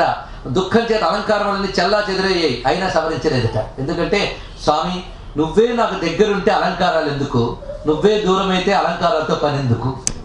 అదే ఆవిడ స్థితి. అందుకే స్వామి అమ్మవారు అయ్యవారి వియోగంలో బాధపడుతూ దుఃఖితురాలి ఇంకా రాలేదేమిటి అని ఒక ఉద్విగ్నత. ఉద్విగ్నతకి అచ్చమైన ఇంగ్లీష్ మాట ఉంది, మరి ఎప్పుడు వాడుతూ ఉంటాడు, టెన్షన్. ఆ ఉద్విగ్నతకు లోనే ఉంది ఆవిడ. అందుకే లగ్నం వెళ్ళి వివాహము గడిసే ఎలారాడు గోవిందుడు ఉద్విగ్నం వయ్యడి మానసంబు. లగ్నం వెళ్ళి వివాహము గడిసే ఎలారాడు గోవిందుడు ఇంకా రావట్లేదేమిటి? పైగా వినునో వృత్తాంతము బ్రాహ్మణుండు అగ్నిజ్యోతనుడేటికింతడసే నా ఎత్తంబు సిద్ధించునో భగ్నం వై చరునో విరించుకృత నిర్భంగిన్ ప్రవర్తించునో. ఇంతకీ బ్రాహ్మడు వెళ్ళాడా? ఈ ప్రయత్నం సఫలమైందా అన్న మాట విన్నాడా పరమాత్మ? లేక ఘనుడా భూసురుడేగెనో నడుమ మార్గశ్రాంతుడై చిక్కెనో? అసలు ఇంతకీ వెళ్ళాడో లేదో, మధ్యలో నిద్రపోయాడా? ఇదొక వేదన. విని కృష్ణుండిది తప్పుగా తలచను, ఎంత సాహసం, తీసుకువెళ్ళు అని ప్రణాళికిస్తుందా అనుకున్నాడేమో కృష్ణుడు. విని కృష్ణుండిది తప్పుగా తలచెనో విచ్చేసెనో, ఈశ్వరుండను కూలింప తలంచెనో తలచడో, ఆర్యా మహాదేవియున్నను రక్షింప నెరుంగనో ఎరుగదో, నా భాగ్యం ఎట్లున్నదో. రుక్మిణీదేవి అమ్మవారి భక్తురాలండి, అందుకే ఆర్యా మహాదేవి నా మాట మన్నిస్తుందా, నా భాగ్యం ఎలా ఉందో అనుకుంది. ఆర్యా మహాదేవి అంటే గౌరీదేవి. ఇలా ఆవిడ అనుకుంటూ ఉంటే ఈ లోపల వచ్చేట కృష్ణ పరమాత్మ. అక్కడ రథం ఆపి అప్పుడు ఆ బ్రాహ్మణుని పంపించాడు. ఎప్పుడైతే రథం ఆగిందో వెంటనే కుండిన భర్త అయినటువంటి భీష్మకుడు వచ్చి కృష్ణ పరమాత్మను చక్కగా ఆహ్వానించాడు. ఎందుకంటే పెళ్లికి అందరూ రాజులు వస్తున్నారు, వీళ్ళు అలాగే వచ్చారు అనుకుని విడిది ఏర్పాట్లు చేశాడు అక్కడ. ఈ లోపల ఆ బ్రాహ్మణుడు తిన్నగా అమ్మవారి దగ్గరికి వెళ్ళాడండి. ఎప్పుడైతే బ్రాహ్మణుని చూసిందో వెంటనే లేచి ఏమైంది అన్నదిట. అమ్మా సంతోషం, మెచ్చే భగవద్గుణోన్నతికి ప్రారంభమే. నీ గుణముల గురించి విని చాలా సంతోషించాడు. వస్తానన్నాడు, వచ్చాడు. నాకు కూడా బోళ్ళని సంభావనలు ఇచ్చాడు. చక్కగా చెప్పాడు కదండి. మెచ్చ భగవద్గుణోన్నతి కమేయ ధనాదుల నిత్య నాకు తావొచ్చే సుదర్శనాయుధుడు. పోతన గారి కవిత్వం ఎంత గొప్పదో చూడండి. వేణుగానలోనుడు వచ్చాడు అనలేదు, సుదర్శనాయుధుడు వచ్చాడమ్మా అని చెప్పాడు. అంటే ఈ సందర్భంలో అదే చెప్పాలి. సుదర్శన చక్రధారి ఆయన వచ్చాడు అని. సురాసురులెల్ల అడ్డమై వచ్చిననైన రాక్షస వివాహమునన్ గొనిపోవు నిన్ను నీ సచ్చరితంబు భాగ్యమును సర్వము నేడు ఫలించే కన్యక. రాక్షస వివాహం ఇది క్షత్రియులకు ఉచితమైనటువంటి వివాహాల్లో ఒకటిది. అలా అన్ని స్వీకరిస్తాడు అనగానే వెంటనే ఆ తల్లికి అశ్రువులు వచ్చేటండి. 2 చేతులు దొవిలించింది. కృష్ణుణ్ణి తెచ్చిన వాడికి ప్రతిగా ఏమివ్వగలను, భగవంతుడికి ప్రతిగా ఏమివ్వగలమండి. అందుకు ఆ తల్లి అంటుంది, జలజాతేక్షణతోడి తెచ్చితివి నా సందేశముని చెప్పి నన్ను నిలువం పెట్టితివి నీ కృపను బ్రతికితివి.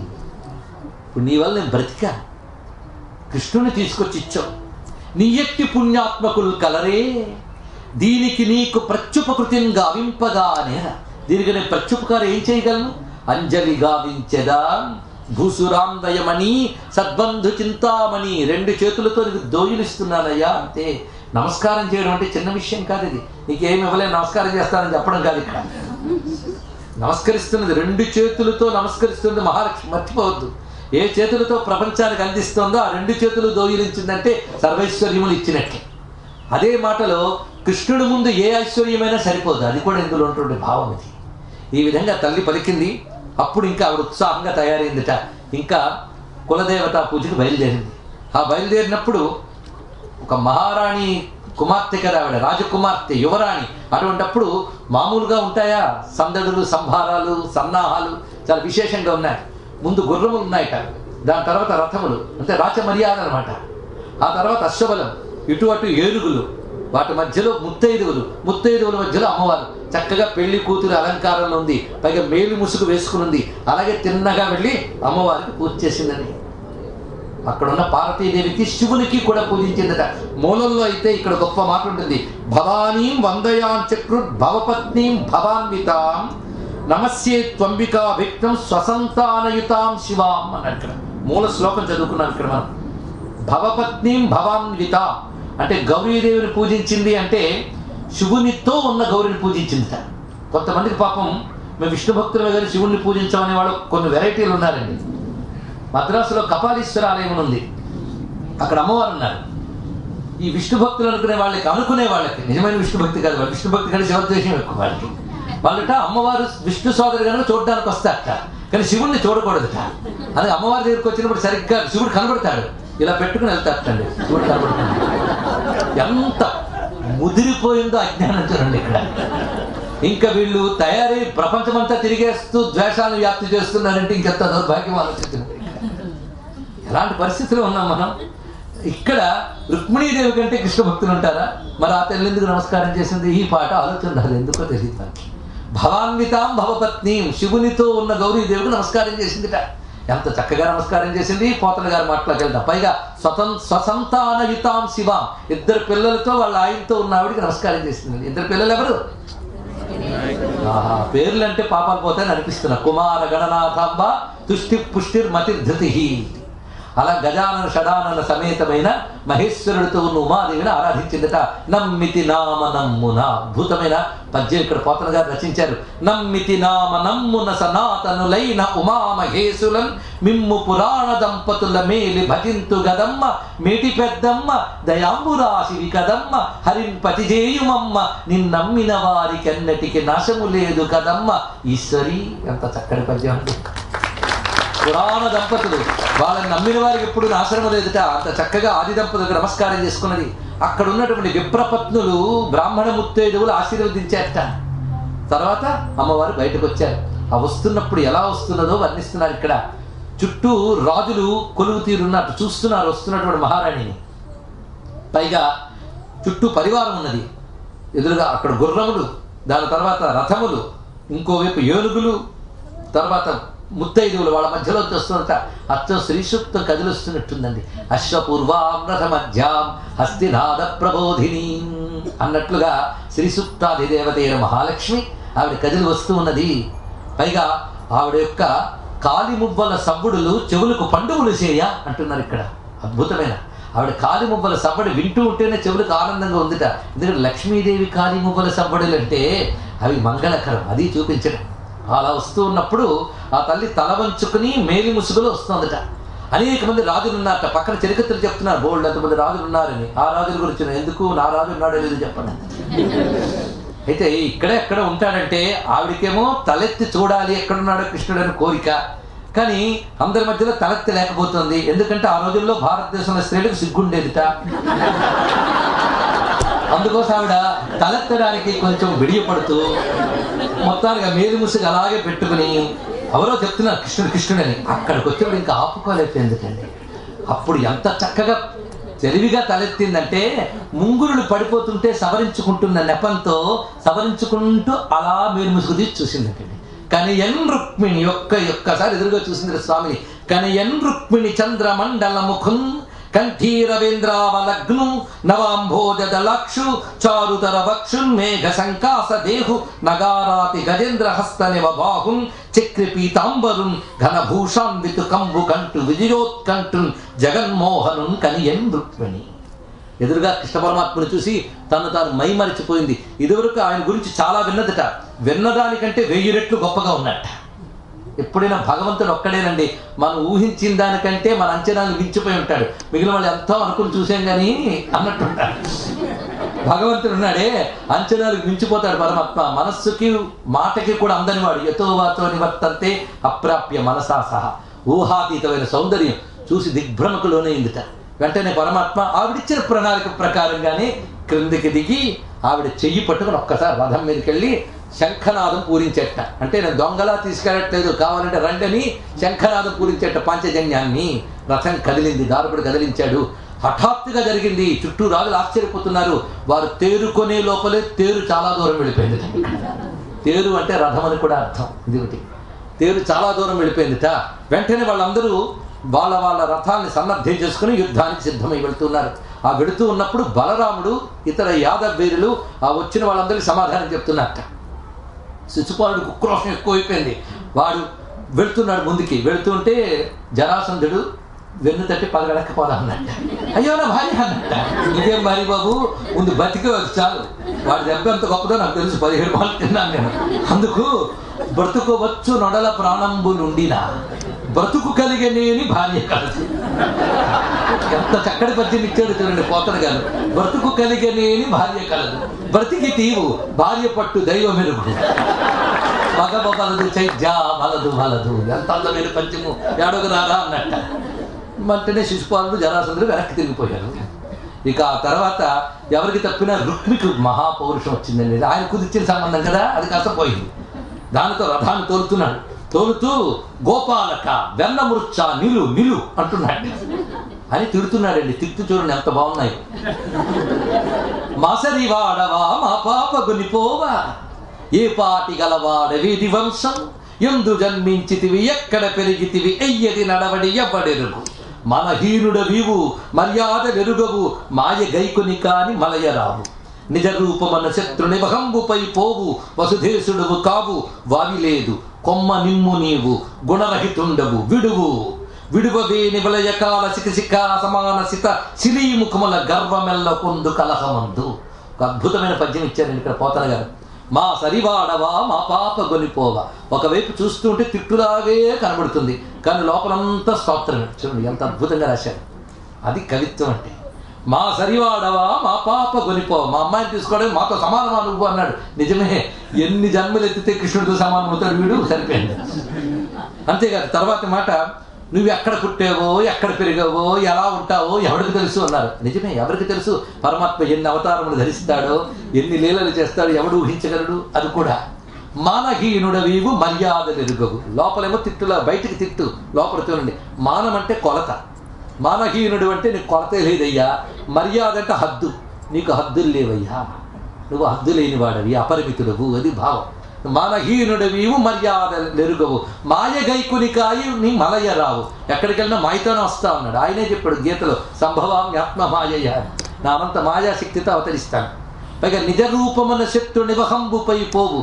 ఎప్పుడు ఉన్నవాడు ఉన్నట్టు ఎవరి దగ్గరికి వెళ్ళవు, రూపాలు మార్చుకుంటా ఉన్నాడు. నిజమే, ఒకప్పుడు మత్స్యమై వచ్చాడు, ఇంకొప్పుడు వరాహమై వచ్చాడు, ఇంకొకప్పుడు నరసింహమై వచ్చాడు, హయగ్రీవమై వచ్చాడు. ఇవన్నీ చూస్తుంటే నిజ రూపమున వెళ్ళమన్నది కూడా నిజమైపోయింది. చూడండి ఇక్కడ. అంతేకాదు, వసుధేశ్వరుడివి కావు, నువ్వు అసలు భూమికి పతిని కావయ్యా.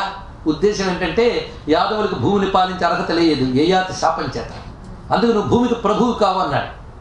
ఇంకో అర్థంలో నువ్వు భూమికి ప్రభువు కావు అంటే భూమికే ప్రభువు కావు, సమస్త లోకములకు ప్రభువి అని. ఇక్కడ వావి లేదు, నీకు వరుసలు వావి లేవన్నాడు. నిజమే, ఆయనకి ఎవరు ఏమీ కారు, అందరూ అన్నీను. వావి వరుసలు లేనివాడు, ఎవరితో ఏ అనుబంధము లేనటువంటి వాడు. పైగా నువ్వు గుణరహితుండవు. నిజమే, నిర్గుణుడు. అది చెప్పడం.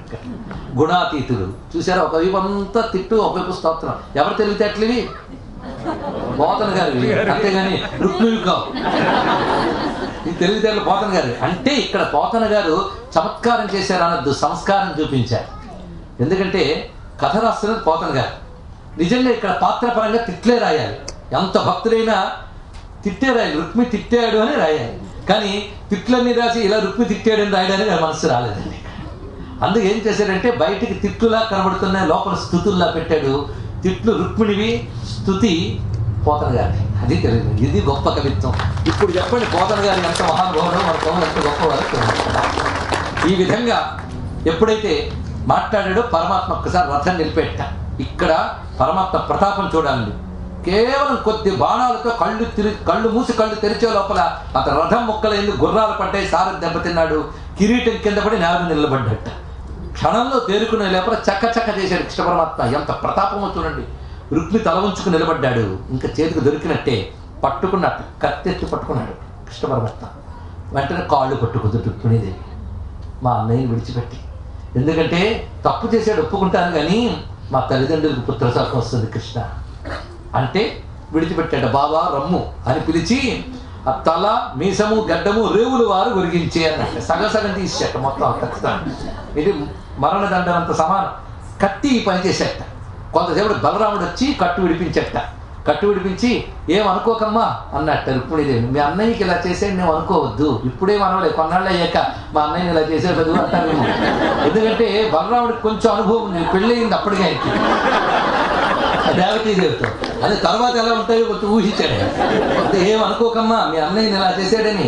కానీ ఇదంతా కూడా పరమాత్మ ఏ ఒక్కరి మీద ఆగ్రహం ఉండదు, అనుగ్రహం ఉండదు. ఇది ఈవిడికి కూడా అర్థం అవ్వాలండి. ఇక్కడ ఉంది రహస్యం. ఆయన ఎవరి కర్మకి తగ్గ ఫలం ఆయన ఇస్తాడే తప్ప ఒకరి మీద ఆగ్రహం ఉండదు, ఒకరి మీద అనుగ్రహం ఉండదు. అంటే ప్రేమగా నేను తీసుకెళ్ళాడు అనుకుంటున్నావేమో, ఆగ్రహంగా మీ అన్నని శిక్షించాడు అనుకుంటున్నావేమో. ఒకరి మీద ప్రేమ లేదు, ఒకరి మీద ఆగ్రహం లేదు. కర్మకి తగ్గ ఫలితం ఇస్తాడు పరమాత్మ. ఆశ్రయించినందుకు నిన్ను చేరదీశాడు, ఆగ్రహించినందుకు వీడిని శిక్షించాడు. అంతే. కర్మఫల ప్రదాత. అంత చక్కగా బోధిస్తాడు ఇక్కడ. ఆ తర్వాత రుక్మిణీదేవి సహితుడై స్వామి చేరుకున్నాడు ద్వారకకి. అప్పటికే ద్వారకలు అన్ని అలంకరించేసేటండి, పెళ్లి వేదిక అన్ని సిద్ధం చేసేట. అంతేగాని వెళ్ళాడుగా రాని అప్పుడు చూద్దాం తొందర ఎందుకు అనలేదు. ఎందుకంటే కృష్ణుడు వెళ్తే సాధించుకు తీరుతాడు. అందుకు వాళ్ళందరూ సిద్ధం చేసి ఉంచేశారు పెళ్లి వేదికతో సహా. ఇంకా అక్కడ ఆ కళ్యాణ వేదిక సిద్ధమైనది. అమ్మవారు కూర్చున్నారు, పెళ్లి కూతురు, అయ్యవారు కూర్చున్నారు, గర్గమహాములు పురోహితుడు, ఇతర దేవతలు, ఋషులు అందరూ కూడాను దివ్య దేహములతో, ప్రచ్ఛన్న దేహాలతో అక్కడ ఉన్నారు. లక్ష్మీనారాయణ కళ్యాణం చూడడానికి వచ్చిన వారితో నిండిపోయి ఉన్నది మొత్తం ద్వారకా నగరం. అక్కడికి వచ్చిన రాజుల పేర్లు చెప్తున్నాడు. అనేక మంది రాజులు అక్కడికి వచ్చేసేట. ఎందుకంటే కృష్ణ పరమాత్మ పట్ల ఆ రోజుల్లో ఉన్న క్షత్రియులందరికీ ఉన్నటువంటి భక్తి అలాంటిది. ఆ వచ్చిన వాళ్ళ గురించి కూడా వివరిస్తూ హరి పెండ్లికి కైకేయక కుర్రు సృంజయ యదు విదర్భ కుంతి నరేంద్రుడు. జాగ్రత్తగా వింటే విదర్భ దేశాధీశుడు కూడా వచ్చాడన్నారు. అంటే భీష్మకుడు కూడా పెళ్లికి వచ్చాడు. ఇది తెలుసుకోవాల్సినది. అలా అందరూ ఉన్నారు అక్కడ. అప్పుడు వివాహం జరుగుతోంది. ఈ వివాహ ఘట్టం భాగవతంలో క్లుప్తంగా రచించారు, కానీ నారాయణ తీర్థుల వారు తరంగాలు చాలా ఎక్కువ భావించారండి. ఇక్కడ కనబడుతున్న కృష్ణమూర్తిని కళ్యాణ గోపాలం కరుణాలవాలం మాల్యాంకృత మీడే మదన గోపాలం అని కీర్తిస్తారు ఇక్కడ. పైగా అక్కడ గర్గాది మహాములు చెప్తూ ఉంటే వారు చెప్పిన మధ్య చేస్తున్నట్ట పరమాత్మ. అగ్నిహోత్రము మొదలైనవి జరిగాయి. దాని తర్వాత సుముహూర్తమైనది, మంగళసూత్ర ధారణైనది. ధ్రువ కీర్తిన్ హరి పెండ్లియాడే నిజ చేతోహారిణి మానవైభవ గాంభీర్య విహారిణి నిఖిల సంపత్కారిణి సాధుబాంధవ సత్కారిణి పుణ్యచారిణి మహాదారిద్ర్య సంహారిణి సువిభూషాంబరధారిణి గుణవతి చూడామణి రుక్మిణి ధ్రువకీర్తిన్ హరి పెండ్లియాడే. ఇక్కడ మహాదారిద్ర్య సంహారిణి అయిన మహాలక్ష్మిని వివాహమాడాడు కృష్ణ పరమాత్మ. ఆ తర్వాత వారు ఉభయుల్ని చూస్తూ పౌరులు మురిసిపోయేట. ఇక్కడ తలంబ్రాల ఘట్టం నిజానికి మహానుభావుడు నారాయణ తీర్థుల వారు రచించారండి. చాలా రమ్యమైన తలంబ్రాల ఘట్టం. మనకు తలంబ్రాల ఘట్టం అంటే సీతారాముల తలంబ్రాల ఘట్టం గుర్తుకొస్తుంది. సీతమ్మ చేతిలో ముత్యాల తలంబ్రాలు అమ్మ అరచేతి కాంతులకి ఎర్రగా మారేట. స్వామి శరీరం మీద చేరేక నీలంగా మారిపోయేట. ఇక్కడ ఇంకోలా వర్ణిస్తున్నారు. ఇది అద్భుతం. ఇక్కడ నారాయణ తీర్థులు తాత్వికంగా వెళ్ళిపోయాడండి. చాలా స్థితికి వెళ్ళిపోయాడు, హై స్టేజ్. రుక్మిణీదేవి చేతిలో ముత్యాల తలంబ్రాలట ఎలా ప్రకాశిస్తున్నాయంటే ఎర్రని కాంతులతో ప్రకాశిస్తున్నాయట. ఎందుకంటే అమ్మ అరచేతులు పద్మాలలాగా ఉన్నాయి, అందులో ముత్యాలు పడి రిఫ్లెక్ట్ అయ్యి ఎర్రగా మారింది. అది స్వామి మీద వేసినప్పుడు ఎలా కనబడాలి? నిజానికి నీలమేఘశ్యాముడు కదా, ఎలా ఉండాలి? కానీ తెల్లగా మారిపోయాట. ఎలాగంటే ఆకాశంలో నక్షత్రాల వలె ఆ తలంబ్రాలు స్వామి మేనిపై ప్రకాశిస్తున్నాయని అందించారు. ఇందులో భావాన్ని మనం గమనించితే చాలా ఆశ్చర్యం అండి. అసలు తలంబ్రాల గురించి మనకు తెలుసు కదా, దాని పేరు తలంబ్రాలు. ప్రాలు అంటే బియ్యం, తల మీద పోసుకునే ప్రాలు కనుక తలంబ్రాలు, శేషబ్రాలు. దీనికి అక్షతారోపణము అంటారు కళ్యాణ ప్రక్రియలో. అసలు అక్షతలు వేసుకోవడం ఎందుకు? అప్పుడు తలంబ్రాలు అక్కడ కొన్ని మంత్రాలు చదివి పాలు కలిపి వాటిని వేస్తారు. తలంబ్రాలుగా వాడేటప్పుడు బియ్యం వాడతారు కదా ప్రధానంగా. ఇప్పుడైతే ఏవేవో వాడుతున్నారు తలంబ్రాలు. మధ్యలో జీలు గుండలు, ఎర్ర రంగు గుడ్డలు, ఇవన్నీ. నెత్తి మీద నానా చెత్త పోసుకోకూడదండి. అసలు తలంబ్రాలు వేయడంలో ఆంతర్యం ఏమిటి? ఎంత గొప్పగా చెప్తాడు. అసలు సీతమ్మ రాముడు తలంబ్రాలను వర్ణిస్తూ గొప్ప పద్యం చెప్పారు మన విశ్వనాథ సత్యనారాయణ గారు. 10 దోషులకు నొక్క దోషుని త్రపాపర్యంతమై శేషబ్రాలు ఉదిగించన్ జనకాత్మజాత. రామచంద్రమూర్తి 10 దోషులు వేస్తే ఇప్పుడు ఒక్క దోషులు వేసింది. 2 సిగ్గుచేట. చెప్పాంగా ఆ రోజుల్లో ఉండేదని. అందుకోసం సిగ్గుతో ఒక్క దోషులు వేసేది. తర్వాత క్రమంగా ఈవిడ ఈక్వల్గా అందుకుందిటండి. ఎంత గొప్పగా వర్ణించారో చూడండి ఘట్టంలో. అసలు బియ్యమే వేసుకోవాలండి, అంతేగాని గుడ్డ ముక్కలు కాగితం ముక్కలు కాదు ఇవి. ఎందుకో చెప్పండి. ఎందుకంటే ఆ సమయంలో దోషులు హృదయానికి ప్రతీక. ఇక్కడ తలంబ్రాల ఘట్టాన్ని మనం ధ్యానించేటప్పుడు ప్రయోజనం చెప్తున్నాం. దోషులు హృదయానికి ప్రతీక. హృదయంలో ఉన్న మనోభావాలే అక్కడ బియ్యముగా చెప్పబడుతున్నాయి. ఎందుకంటే మనస్సుకి అధిపతి చంద్రుడు. చంద్రమా మనసో జాత కదా. పైగా చంద్రుడికి సంబంధించిన ధాన్యం బియ్యం. అది ఇక్కడ ఉన్న రహస్యం. అది వేయడం వల్ల వీడి మనోభావములు మంత్రితములై బ్రహ్మరంధ్ర స్థానంలో ఒకరికొకరికి వెళ్ళడం వల్ల ఈశ్వర స్థానం అది. అందుకు అవి క్రమక్రమంగా ఇరువురి మనస్సులు ఏకమవడానికి మంత్రశక్తి ధాన్యశక్తి కలుస్తుంది. అందుకు తలంబ్రాలు వేయమంటారు. ఇప్పుడు తెలిసింది కదా, అది ఒక ఆట కాదు. అంతేగా చివరికి పళ్ళు పెట్టి దిమ్మరిస్తారు, అది మహాదోషం. ఆఖరికి పెళ్లిళ్ళు ఎలా తయారయ్యారే అంటే ప్రధానమైన పూజారి ఒక్కడే ఉన్నాడు అక్కడ, వీడియోగ్రాఫర్. వాడు స్టేజ్ ఎక్కితే పూజారి గారికి కూడా అక్కడ పురోహితుడికి కూడా సన్మానం అయిపోతుంది బూటు కాళ్ళతో. ఇలాంటి పరిస్థితులు. ఆఖరికి జరగవలసిన మంత్రక్రియలు జరగట్లేదు, దేవతాశీర్వచనాలు లేవు. ఆఖరికి సీడీలు మిగులుతున్నాయి, కాపురాలు పోతున్నాయండి. ఇలాంటి పరిస్థితులు అవునా లేదా చెప్పండి. ఎందుకంటే కళ్యాణాల్లో సరైన పద్ధతులు పోవడం వల్ల దేవతానుగ్రహం దెబ్బతింటోంది. అది ఎక్కడైనా పెళ్లి అనే ప్రక్రియ సశాస్త్రీయంగా చేస్తే ఇంత అనవసరపు ఖర్చులు ఉండవు. అది కూడా తెలుసుకోండి. సశాస్త్రీయంగా చేస్తే కాపురాలు నిలబడతాయి, లేకపోతే ఖర్చులు ఇష్టి మిగులుతున్నట్టే. ఇది తెలుసుకోవాల్సిన ప్రధాన ఉద్దేశం. అయితే ధాన్యాల్లో చంద్రునికి సంబంధించినది బియ్యం, అదేవిధంగా రత్నాల్లో చంద్రునికి సంబంధించింది ముత్యాలు, అందుకే ముత్యాలైనా పెట్టచ్చుట. మనకు అంత లేదు కనుక అందులో ఇవి కలుపుతాం. అది ఇక్కడ అక్కడ ముత్యాలు పెట్టారు, అందుకు దేవతల పెళ్లి కదా ముత్యాలు అందుకు పెట్టారు. ఇప్పుడైనా తెలిసింది కదా. ఆ ముత్యాలు రుక్మిణీదేవి చేతిలో ఉన్నప్పుడు ఎర్రగా మారిపోయింది. అసలు ఆవిడ పేరు పద్మ, కమల లక్షణములు, అందుకే ఎర్రగా మారి అది స్వామివారి మీద వేసుకుంటే కేవలం తెల్లగా అయిపోయాట. అంటే అర్థం ఏంటంటే పరమాత్మ నిర్వీకారుడు, శుద్ధ స్ఫటిక శంకాసుడు. ఇది తెలుసుకోవాలి. ఆ హృదయానికి ప్రతీక ఆ దోసిలు. అందులో ఎర్రగా మారాయంటే ఎరుపు ప్రేమకి సంకేతం అండి. అరుణం ప్రేమకి సంకేతం. అనురాగము, సంధ్యారాగము, రాగం అనగా ఎరుపు, ప్రేమకి సంకేతం. ఆ ప్రేమ భావాలు పరమాత్మకి సమర్పించింది. ఇక్కడ మనం గమనించవలసింది ఏంటంటే రుక్మిణీదేవి ఈ కథలో ఉన్న సంకేతార్థం పరిశీలిద్దాం. రుక్మిణీదేవి భక్తికి ప్రతీక. ఎందుకంటే లక్ష్మీ సహస్రనామాల్లో విష్ణు ప్రథమ కింకరి అంటారు. మొదటి భక్తురాలు ఎవరయ్యా అంటే లక్ష్మీదేవిట. భక్తి ఎలా ఉండాలో రుక్మిణీదేవి ద్వారా నేర్చుకోవాలి. ఇప్పుడు ఈ కథ అంతా మనకు అప్లై చేద్దాం. రుక్మము అంటే బంగారం, మెరిసిపోయే ధాతువుట, కాంతి ధాతువు, అది కాంతి. అందుకే అమ్మవారి పేరు హిరణ్యవర్ణం, కాంతి స్వరూపిణి అని అర్థం. కాంతి జ్యోతి నుంచి వస్తుంది. ఆ జ్యోతి యొక్క వెలుగే కాంతి అని చెప్పుకున్నాం. అలాగే మన శరీరంలో రుక్మిణి ఎవరయ్యా అంటే మన బుద్ధి రుక్మిణిట. ఈ రుక్మిణికి ఆ వెలుగు ఎవరి వల్ల వస్తుంది? ఆత్మరూపుడే నారాయణ వల్ల వస్తుంది. ఇది తెలుసుకోవాలి. బుద్ధి ఎవరిని ఆశ్రయిస్తుంది? బుద్ధి భగవంతుడిని ఆశ్రయించడమే పెళ్ళండి, మరొకటి కాదు. ఈ రహస్యం నేను ఎక్కడి నుంచో తేక్కర్లేదు, శంకరులు ఇచ్చారు. ఆత్మాత్వం గిరిజామతి, అది ఇక్కడ చూపిస్తున్నారు. శివ నువ్వు ఆత్మవు, పార్వతీదేవి బుద్ధి. బుద్ధిని పరమాత్మకి ఇవ్వడమే అమ్మవారిని అయ్యవారికి ఇచ్చి పెళ్లి చేయడం. ఇది తెలియాలి.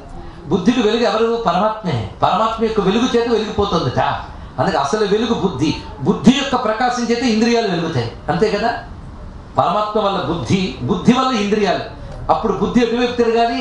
పరమాత్మ వైపు తిరగాలి. అలా కాకుండా ఇంద్రియాలు ఎటు తిప్పితే అటు తిరిగితే అజ్ఞానమే. ఇంద్రియాలన్నీ 5 ఇంద్రియాలు. 5 నేను అన్నాను, మీరు అనడమే కానీ 5 చూడండి జాగ్రత్తగా.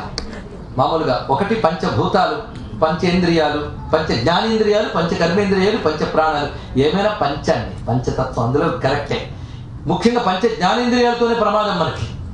చూస్తున్నవన్నీ కావాలంటాం, వింటున్నవన్నిటి మీద మోజు పడతాం, తినాలనిపిస్తే తింటాయి. 5 పంచ జ్ఞానేంద్రియాల ప్రమాదం. కర్మేంద్రియాలు ఎలా చెప్తారో వింటాయి, కానీ ప్రమాదం అంతా దేంతో? పంచ జ్ఞానేంద్రియాలు. ఇంద్రియాలకు శక్తి అది బుద్ధే. ఎందుకంటే బుద్ధి చెప్పినట్టు వింటా, అవి చెప్పినట్టు బుద్ధి వింటూ ఉంటుంది, అంతే కదా. కనుకనే ఆ చైతన్యం వెలుగు రుక్మం, అది బుద్ధి అందున్నప్పుడు రుక్మిణి ఇంద్రియాల్లోకి ప్రసాదించింది. ఎన్ని ఇంద్రియాలు అవి? 5. ఫస్ట్ మనందరికీ కనబడేవి ఇంద్రియాలే, తర్వాత కదా బుద్ధి కనబడుతుంది, అవునా లేదా? అందుకే 5ంటికి చివరుంది బుద్ధి. ఆ 5 రుక్మి, రుక్మరథ, రుక్మబాహు, రుక్మకేశ, రుక్మమాలి. చూడండి ఇక్కడ 5 అన్నదమ్ములు. బుద్ధి రుక్మిణి.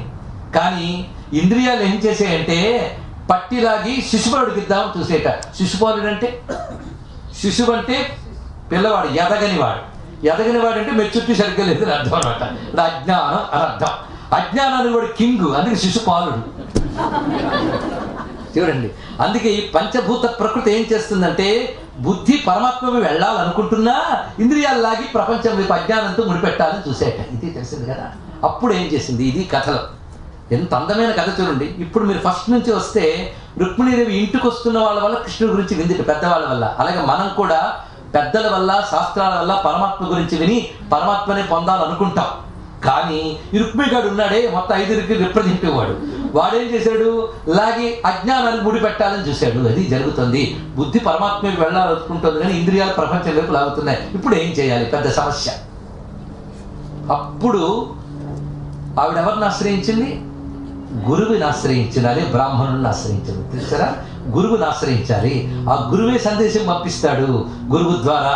అప్పుడు పరమాత్మ వచ్చి జీవుణ్ణి ఉద్ధరిస్తాడు. ఇదే మొత్తం రుక్మిణి కళ్యాణం మొత్తం అర్థం చేస్తాడు. బుద్ధి గురువులను ఆశ్రయించాలి, గురువు ద్వారా భగవంతుడు లభిస్తాడు. ఇది రుక్మిణి కళ్యాణం. అప్పుడు బుద్ధి భగవంతుడితో కలిసిపోయింది. అందుకు జీవభావం అంతా హృదయంలో పట్టిందిట. తన ప్రేమ, తన భావం అది పరమాత్మకి ఇచ్చింది. అప్పుడు ఏమైంది? శుద్ధంగా ప్రకాశిస్తాను. పరమాత్మ ఎంత శుద్ధమో అంత శుద్ధంగా ప్రకాశిస్తుంది. నీ దగ్గరున్నప్పుడు ఎరుపు, ఆయన దగ్గరికి వెళ్ళినప్పుడు శుద్ధం. అంటే నీ దగ్గరున్న భక్తిభావం పరమాత్మతో చేరాక బ్రహ్మభావం అయిపోయింది, బ్రహ్మముతో ఐక్యమైపోయింది. అది దీనిలో ఉన్నటువంటి ఆంతర్యం. అది తలంబ్రాల ఘట్టంలో భావించాలి. ఇది రుక్మిణీ కళ్యాణ ఘట్టం. బుద్ధి భగవంతుడికి అర్పించడమే రుక్మిణీ కళ్యాణ ఘట్టంలో దాగిన అంతరార్థం, పరమార్థం. భౌతికంగా చూస్తే లక్ష్మీనారాయణ కళ్యాణ వైభవ ఘట్టం. మొత్తానికి ద్వారకి ఇప్పుడు ఎలా ఉందంటే కేవలం మగాడు ఉంటే ఆ ఇంటికి ఏం కళ ఉండదు కండి. ఒకడు ఉన్నా ఎవడు గుర్తించట. ఇప్పుడు అమ్మవారు వచ్చాక ద్వారకలో కొత్త కళ వచ్చింది. ఏమిటంటే అనగా ఆది లక్ష్మి అయిన రుక్మిణితోడ క్రీడ సలుపుచున్న కృష్ణు చూచి పట్టణంబులోని ప్రజలు ఉల్లసిల్లిరి ప్రీతులగుచు ముక్త భీతులగుచు. మొత్తానికి రుక్మిణీ కృష్ణుని తలంచుకుంటే కలిగేది రెండు భావాలట, ప్రీతి ముక్త భీతి అన్నారు. అంటే భయాలు పోతాయి, ఆనందం లభిస్తుంది. ఇంకేం కావాలండి? ద్వారక ఇప్పుడు ఎలా ఉన్నదంటే లక్ష్మీనారాయణాన్వితమైన వైకుంఠముగా భాషిస్తున్నది. అందుకే రుక్మిణ్యా రమయోపేతం దృష్ట్వా కృష్ణ శ్రియపతి మన ఓలంలో చెప్పారు. ఇక్కడ లక్ష్మీపతిని చూస్తున్నట్లుగా రుక్మిణీ సైత కృష్ణుని చూశారు అని చెప్పడంలోనే లక్ష్మీనారాయణులే రుక్మిణీ కృష్ణులు అనే భావం చక్కగా ప్రతిబింబించారు. ఇది కృష్ణ కళ్యాణ గాథ అని నేను ఆపితే మీరు ఆగితే బాగుంటుందా? రాముడి కంటే ఒక కళ్యాణం, ఈయనకో ఇక్కడ వచ్చింది బాధ. రుక్మిణి కళ్యాణం అయిపోయిందని మిగిలిన కళ్యాణాలు అన్నీ చెప్తూ మరో 8 రోజులు ఏం చేస్తాం? ఇక్కడ కృష్ణ పరమాత్మ తర్వాత మరొక 8 వివాహాలు జరిగే స్వామివారికి. అష్టమహిషులు 8 మంది, అంతేగాని 16,000 మంది గోపికలు కాదు. అది తెలుసుకోవాలి. గోపికల సంఖ్య చెప్పలేదు. ఉదయం మీరు జాగ్రత్తగా వినండి, ఎక్కడైనా నంబర్ చెప్పలేదు. గోపికల సంఖ్య చెప్పలేదు, పేర్లు చెప్పలేదు. రాధాదేవి కూడా తన పేరు చెప్పకుండా గోపికలతో కలిసిపోయింది. అందుకే 2 తత్వాలు ఉన్నాయి రాధా పేరు చెప్పకపోవడంలో. ఒకటి సుఖయోగింద్రుడి యొక్క సమాధి స్థితి, ఇంకొకటి ఔచిత్యం ఏంటంటే రాధమ్మ పేరు చెప్పలేదని ప్రత్యేకంగా అనక్కర్లేదు, ఏ గోపిక పేరు చెప్పలేదు. ఇది రహస్యం. అంటే భక్తిలో చేరేక ఇంకా వాళ్ళ ఐడెంటిటీ లేదండి, వాళ్ళ నామరూపాలు లేవు, అందరి పేరు గోపికలే. ఇది తెలుసుకోవాల్సింది. అది అక్కడ రెండవ తాత్వికత. అక్కడ నెంబర్ లేదు, సంఖ్య కూడా లేదు గోపికలకి. 16,000 మంది ఎవరు అంటే రాచకన్యలు. వాళ్ళు ఎవరో తెలుసుకోవాలి. నరకాసురుని సంహరించడానికి కృష్ణ పరమాత్మ వెళ్ళినప్పుడు సత్యభామ సైతుడే వెళ్ళాడు. సత్యభామ మహాపతివ్రత, అతగని అది కూర్చోవడం, కాలితో కిరీటం కొట్టేయడం తర్వాత నాటకాల్లో వచ్చింది కానీ భాగవతంలో లేదు, విష్ణు పురాణంలో లేదు. అసలు నిజంగా తెలుసుకోవాలంటే కృష్ణుని భార్యలకు ఎవ్వరికి సవతి భావం లేదండి, తెలుసుకోవాలి. ఇక్కడ అదొక రహస్యం. అది పైగా కృష్ణ పరమాత్మ రుక్మిణీదేవితో సార్ అంటాడు, ఏదో నువ్వు రమ్మన్నావు, తీసుకురమ్మన్నావు, తెచ్చుకున్నాను కానీ నాకెవ్వరి మీద ప్రేమ లేదు, నువ్వు తొందరపడ్డావేమో, నన్ను కాక ఇంకెవరిని చేసుకుని బాగుండేదేమో, ఇలా అన్నట్టు కృష్ణుడు. నాకేముంది, నువ్వు ఎప్పుడైనా చూసేవాలేదు, నా చుట్టూ బైరాగులందరూ తిరుగుతుంటారు, నాకేది పట్టదు. నువ్వు గమనించావా, ఇంతమందిని పెళ్ళాడని కానీ ఏ ఒక్కరిని నేను కావాలని పెళ్ళాడలేదు, అందరూ నన్ను కావాలనుకున్నారు, అని ఆశ్రయించానంటే అన్నాడు. అనగానే బొట్టబొట్ట ఏడ్చిందండి ఆ తల్లి. ఎందుకంటే నీ మీద పెద్ద ప్రేమ లేదు, నువ్వు కోరుకున్నావు కానీ పెళ్లి చేసుకున్నానంటే దుఃఖం కాదు, ఏడ్చింది. వెంటనే కళ్ళ నీళ్ళు తుడిచి ఏదో సరదా కన్నాలే అని. సరదా కాదు, నువ్వు వాడిన మహావాక్యాలు వాడికి నేను వ్యాఖ్యానం చెప్తానండి రుక్మిణి. ఇది ఒక అద్భుతమైన అధ్యాయం. అది పట్టుకో. మధ్యలో ఆయనకి ఎంతమంది భార్యలు ఎందుకు, ఈ మాత్రం మాట్లాడతాం. ఆ మధ్యలో ఎందుకో చెప్తున్నాడు, మనం అది చదవం, అది వచ్చింది బాధ. ఎందుకంటే విమర్శించడానికి ఏం దొరుకుతుందో వెంటనే చూస్తాం, వెంటనే వాటిని ఎద్దేవా చేయడానికి చేస్తాం, పాపం మూట పెట్టుకుంటాం. మరి ఇంకేమీ లేదు అందులో. ఇక్కడ అనగానే ఆవిడ వ్యాఖ్యానిస్తుంది, నిజమే నువ్వు చెప్పినది, నీకు నీ చుట్టూ బైరాగులు ఉంటారంటే యోగులు మహాత్ములు ఉంటారు. నిన్ను ఎవరు ఏ భావంతో ఆశ్రయిస్తే వారిని అలా అనుగ్రహిస్తావు, కానీ నీకు ఎవరి మీద ప్రీతి లేదు, ఇంకోరి మీద ద్వేషము లేదు అని ఆవిడ వ్యాఖ్యానించింది రుక్మిణీదేవి తత్వం. అయితే సత్యభామ కూడా ఆ విధంగానే సత్రాజిత్ ఇస్తే వివాహం చేసుకున్నాడు ఆయన, అంతే. సత్యభామ కూడా మహాపతివ్రత, రుక్మిణీదేవి అంతా ఆవిడంతా, అందులో ఏమీ లేదు. ఈ భామనే సత్యభామనే అన్నీ కూడా నాట్యాల్లో కళల్లో వచ్చినాయి తప్ప కథల్లో అసలు కథ కాదు. అయితే అది కళా ప్రక్రియగా గౌరవించవచ్చు, వాటిని తక్కువ అనడానికి లేదు, అది వేరే విషయం.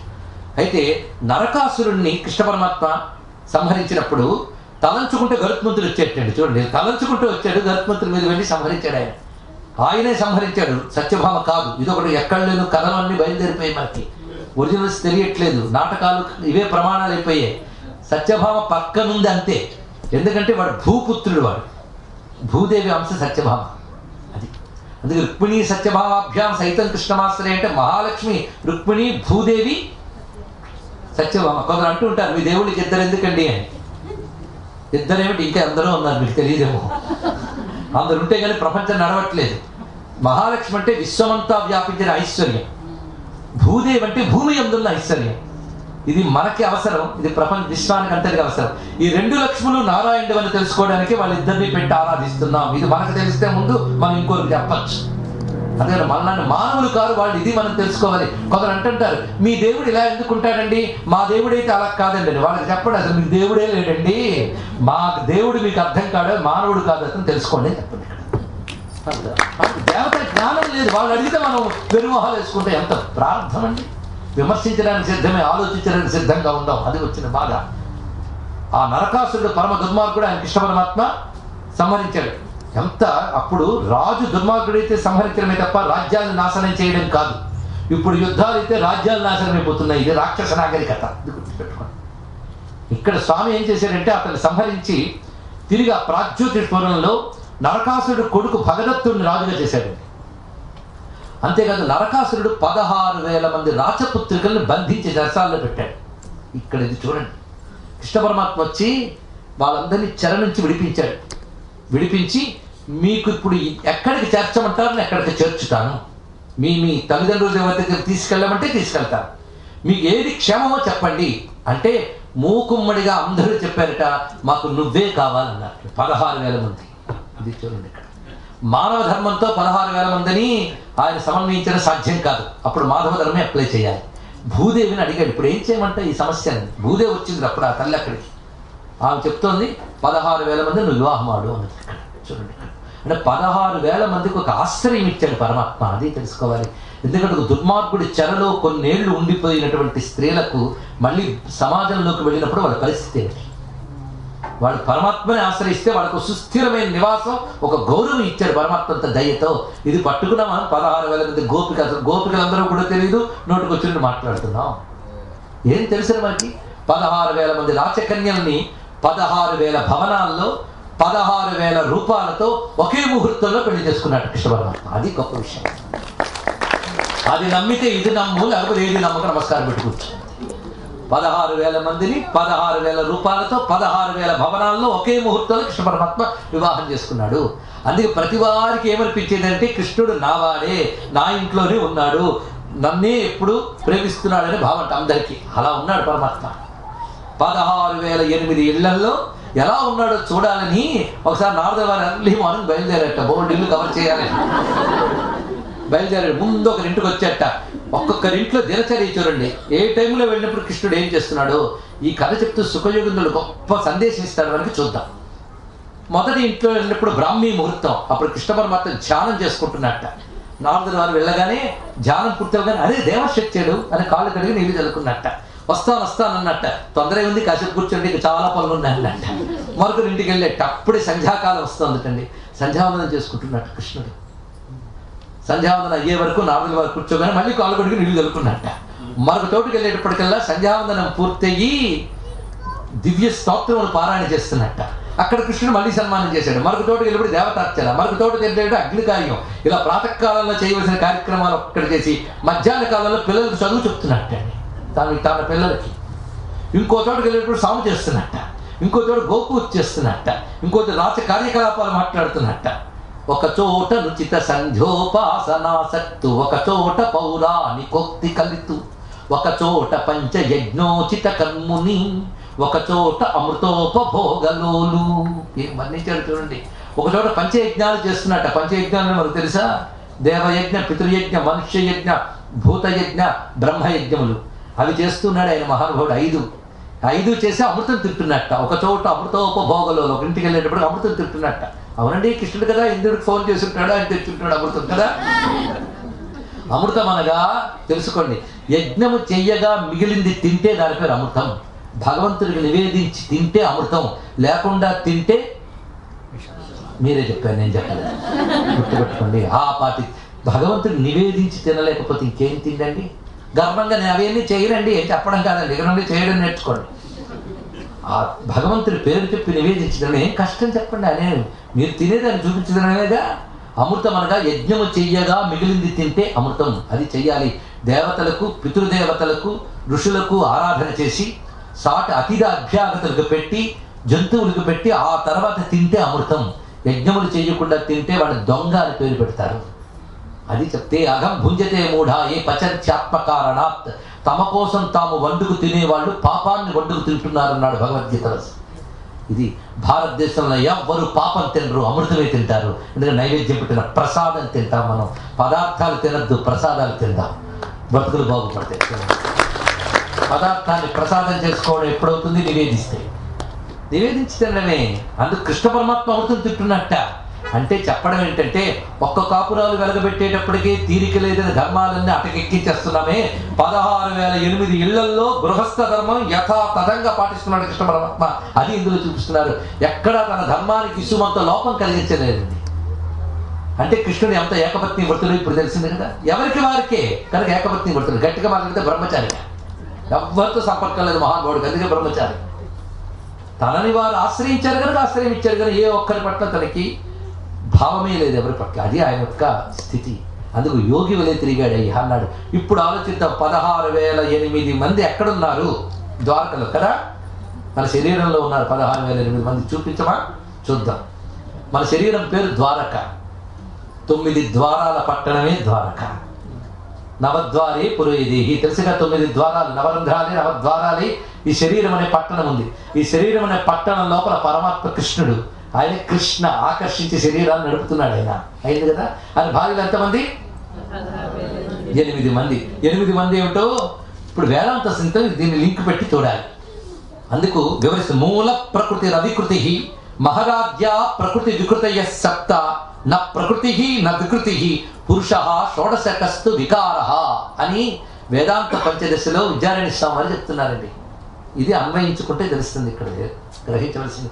పరమాత్మ హృదయంలో ఉన్నాను అందరూ అంటారు కదా, అతనే కృష్ణుడు. శరీరమే ద్వారక. 16,008 ఎవరో చూద్దాం. మొట్టమొదటి ఆవిడెవరు? రుక్మిణి. ఆవిడెవరంటే పరమాత్మ యొక్క ప్రధానమైన శక్తి మూల ప్రకృతి అంటారు. మూల ప్రకృతి అంటే ప్రధాన కారణం. అక్కడి నుంచి ఏర్పడిన పంచభూతములు మహత్తు అహంకారము. చూడండి, మొట్టమొదటి మూల ప్రకృతి. అందుకే లక్ష్మీ అష్టోత్తర శతనామాలు చదివే మంచి అలవాటు పొరపాటున ఎవరికైనా ఉందా? ఇక్కడ ఉందా అమ్మా? ఉంటే మొదటి నామం ఏంటి? ప్రకృతి. వికృతి విద్యాం. ప్రకృతి. ప్రకృతి అంటే ఇది ప్రధానమైన ముడిసరు ఆవిడే, జగదంబ. ఆవిడ మూల ప్రకృతి. ఆ మూల ప్రకృతి అది తర్వాత 5 రూపాలుగా వచ్చే 7 రూపాలుగా వచ్చింది. చూడండి ఏమిటో మహత్తు అహంకారం. మహత్తు అహంకారం అంటే అహంకారం అంటే ఇగో అని కాదు ఇక్కడ అర్థం. మహత్తు అహంకారం అంటే సృష్టికి పూర్వం ఉన్న స్థితులు ఇవి. మహత్తు అంటే పొలాలు పండించేటప్పుడు ముందు నారుమడిని వేస్తారు చూస్తారా, కొంచెం కలెక్టివ్, తర్వాత దాన్ని స్ప్రెడ్ చేస్తారు. అదే మహత్తు అనమాట. ఈ కలెక్టివ్గా అన్ని విడివిడిగా ఉండేవన్నీ రావడానికి ముందు ఉన్న స్థితి మహత్తు. దానిలోంచి అహం అనేది వస్తుంది. ఈ అహం తర్వాత జీవులందరిలోకి డిస్ట్రిబ్యూట్ అవుతుంది. అదే ప్రతివాడు అహం అహం అనే లేస్తాడు, అవునా లేదా? అది డిస్ట్రిబ్యూట్ అవుతుంది. కానీ ముందు కలెక్టివ్ అహంకారం, అది చెప్పడం. మన శరీరంలో చూస్తే మన అహంకారం మనకిను. కానీ ప్రతివాడికి ముందు మూల ప్రకృతి, దాని తర్వాత మహత్తు, తర్వాత అహంకారం. ఇప్పటికి ఎన్నయ్యే? 3 అయ్యే. తర్వాత పంచభూతాలు ఎన్నయ్యే? ఈ 8 అష్టమహిషులు. ఇది ప్రధానం, తెలిసిపోయింది కదా. ఇంకా 8ంటితో నడిచేవి మన శరీరంలో మరికొన్ని ఉన్నాయి, చూద్దాం. 8 కనబడవు, కానీ 8 రూపాలు మనకు కనబడుతున్నాయి. ఎలా కనబడుతున్నాయి? కనబడేవి ఎన్ని ఉన్నాయో లెక్క పెట్టండి. ఇప్పుడు పంచ జ్ఞానేంద్రియాలు, పంచ కర్మేంద్రియాలు, పంచ ప్రాణాలు. ఎన్ని? 15. మనస్సు అదొకటి ఉంది కదా, అది లేకపోతే వేదిలో. ఇవి అందరికీ ఎక్స్పీరియన్స్, అనుభవంలో ఉన్నాయి. పంచ జ్ఞానేంద్రియాలు, పంచ కర్మేంద్రియాలు, పంచ ప్రాణాలు, మనస్సు. ఇవి అనుభవంలో ఉన్నాయి. ఇవి పనిచేయడానికి ప్రధానం 8. ఈ 8 ఈ 16. అయితే పేరుకి 16 కానీ ఈ 16ంటికి ఒక్కొక్క పన్ను కాదు, బోల్డ్ పన్ను ఉన్నాయి. కన్ను ఉదాహరణ తీసుకున్న ఇంద్రియాల్లో కన్ను. ఈ కన్ను ఇప్పటికి ఎన్ని చూసింది? మన గజేంద్ర మోక్షం చెప్పినప్పుడు చెప్పుకున్నాం. బోల్డ్ చూసింది, ఇంకా బోల్డ్ చూడబోతుంది, రెడీ. కనుక 16 ఇంద్రియాలకి అనంతమైన వృత్తులు ఉన్నాయి. వృత్తులు అనంతం. అనంతాన్ని చెప్పేది 1000 వేలు. అందుకే 16,000 అంటే ఏమిటి? ఈ 16ంటితో ఉన్న వృత్తులే 16,000. ఈ 8 16,008. ఈ 16,008 ఏ శరీరం అనే ద్వారకలో ఉన్నాయో ఆ ద్వారకకి 16,008కి ప్రభు అయి ఉన్నవాడే కృష్ణ పరమాత్మ. ఇది అందుకే ఇలా అన్వయించుకుంటే ఏ బాధ లేదు, అలా అన్వయించుకుంటే కృష్ణుడు విష్ణువుగా ఇదంతా ప్రకటించాడని తెలుస్తుంది. ఇది కృష్ణతత్వంలో ఉన్నటువంటి మాధుర్యం, అద్భుతమైన భావం. ఈ విధంగా ద్వారకను ఏలుతూనే అద్భుతమైన వ్యవస్థని ఏర్పరిచి ధర్మం ఎటుంటుందో అటుంటారని రుజువు చేశాడు. అందుకే అధర్మం రాజరాజే పాలన చేసిన ధర్మం వైపు ఉన్నాడు కృష్ణ పరమాత్మ. అంటే ధర్మరాజు వైపు ఉన్నాడు. అందుకు ధర్మం వైపు ఉండి వాళ్ళని గెలిపించాడు, మొత్తం ధర్మ ప్రతిష్టాపన చేశాడు. అంతేకాదు కృష్ణ పరమాత్మ విశ్వరూపాన్ని చూపించాడు, పరిపూర్ణుడై ప్రకాశించాడు, తన పరమాత్మ భావాన్ని ప్రకటించాడు, ధర్మ ప్రతిష్టాపన చేశాడు. చిట్ట చివరికి గీతోపదేశాన్ని అందించి మనందరికి ఆచార్యుడయ్యాడు స్వామి. అందుకు ఆచార్యావతారం, కృష్ణావతారం, కృష్ణం వందే జగద్గురు. మన బుద్ధి పగ్గాలు పట్టి నడిపించవయ్యా అని అర్జునుడిలా మనం ఆశ్రయించాలి కృష్ణ పరమాత్మని. ఆ విధంగా అనుగ్రహించినటువంటి శ్రీకృష్ణుని యొక్క దివ్య చరిత్ర అంతా సుఖయోగీంద్రుడు చెప్పగా పరీక్షిత్ మహారాజు విన్నాడు, పరవశించిపోయాడు. తర్వాత కృష్ణ పరమాత్మ తనువు చాలించి వెళ్ళిన తత్వము, అవతార కథలు భూమి యందు నిలిపి అవి స్మరించే వారిని నేటికి ధరింపజేస్తున్నాడు స్వామివారు. పరీక్షిత్ మహారాజు ఆనంద పరసులైపోయాడు కృష్ణ కథ విని. అంతా అన్న తర్వాత ధన్యుణ్ణైపోయినయ్యా. ఇది మనం ఎంత ఏమైందో తెలుసుకోవాలి కదా. ఇది చిట్ట చివరి రహస్యం అండి. పరీక్షిత్ మహారాజు సుఖయోగిద్దుడితో అంటున్నారు, భాగవతం విన్నానయ్యా, ఇంకా చాలు, నన్ను ఇంకా తక్షకుడు కాటు వెయ్యడు అన్నట్ట. ఇది రహస్యం, పట్టుకోవాల్సిందంతా ఇక్కడ ఉంది. కాటు వేయలేదు తక్షకుడు, తర్వాత ఎలాగూ కాటు వేశాడు. ఇందులోనే అసలు రహస్యం ఉందిట. నన్ను ఇంకా తక్షకుడు కాటు వేయడం అన్నాడంటే అర్థం ఏంటంటే, నీ భాగవతం వినక ముందు నేను ఏదనుకుంటున్నానో దానికి తక్షకుడు కాటు వేస్తాడు. అంటే తక్షకుడు దేన్ని కాటేస్తాడు? శరీరాన్ని. అది నేను భాగవతం వినక ముందు శరీరంతో తాదాత్మ్యం చెందిపోయాను. చనిపోయే లక్షణం కలిగిన శరీరంతో తాదాత్మ్యం చెందిపోయి శరీరమే నేను అనుకుని దానికి కాటు వేస్తాడంటే నన్ను కాటు వేస్తాడు అనుకున్నా. అలాగ మృత లక్షణం కలిగిన శరీరంతో తాదాత్మ్యం చెందిపోయాను ఎప్పుడు భాగవతం వినకముందు. నువ్వు భాగవతం చెప్తూ చెప్తూ అమృత స్వరూపుడైన కృష్ణుడితో నన్ను ఐక్యం చేశావు. కృష్ణుడితో నేను ఇప్పుడు ఏకమైపోయాను కనుక నాలో ఉన్న నేను కృష్ణుడి వాడిని అయిపోయాను. ఇప్పుడు నేను ఎవరిని? కృష్ణుడి వాడిని, ఈ దేహం వాడిని కాదు. కనుక నన్ను ఇంకా తక్షకుడు కాటు వేయుడు అంటే తక్షకుడు దేన్ని కాటు వేస్తాడో అది నేను కాదు అని జ్ఞానం నాకు వచ్చింది. ఇదంటే ఆంతర్యం తెలుసుకోవాల్సింది. దేహాత్మ భ్రాంతి పోవాలి.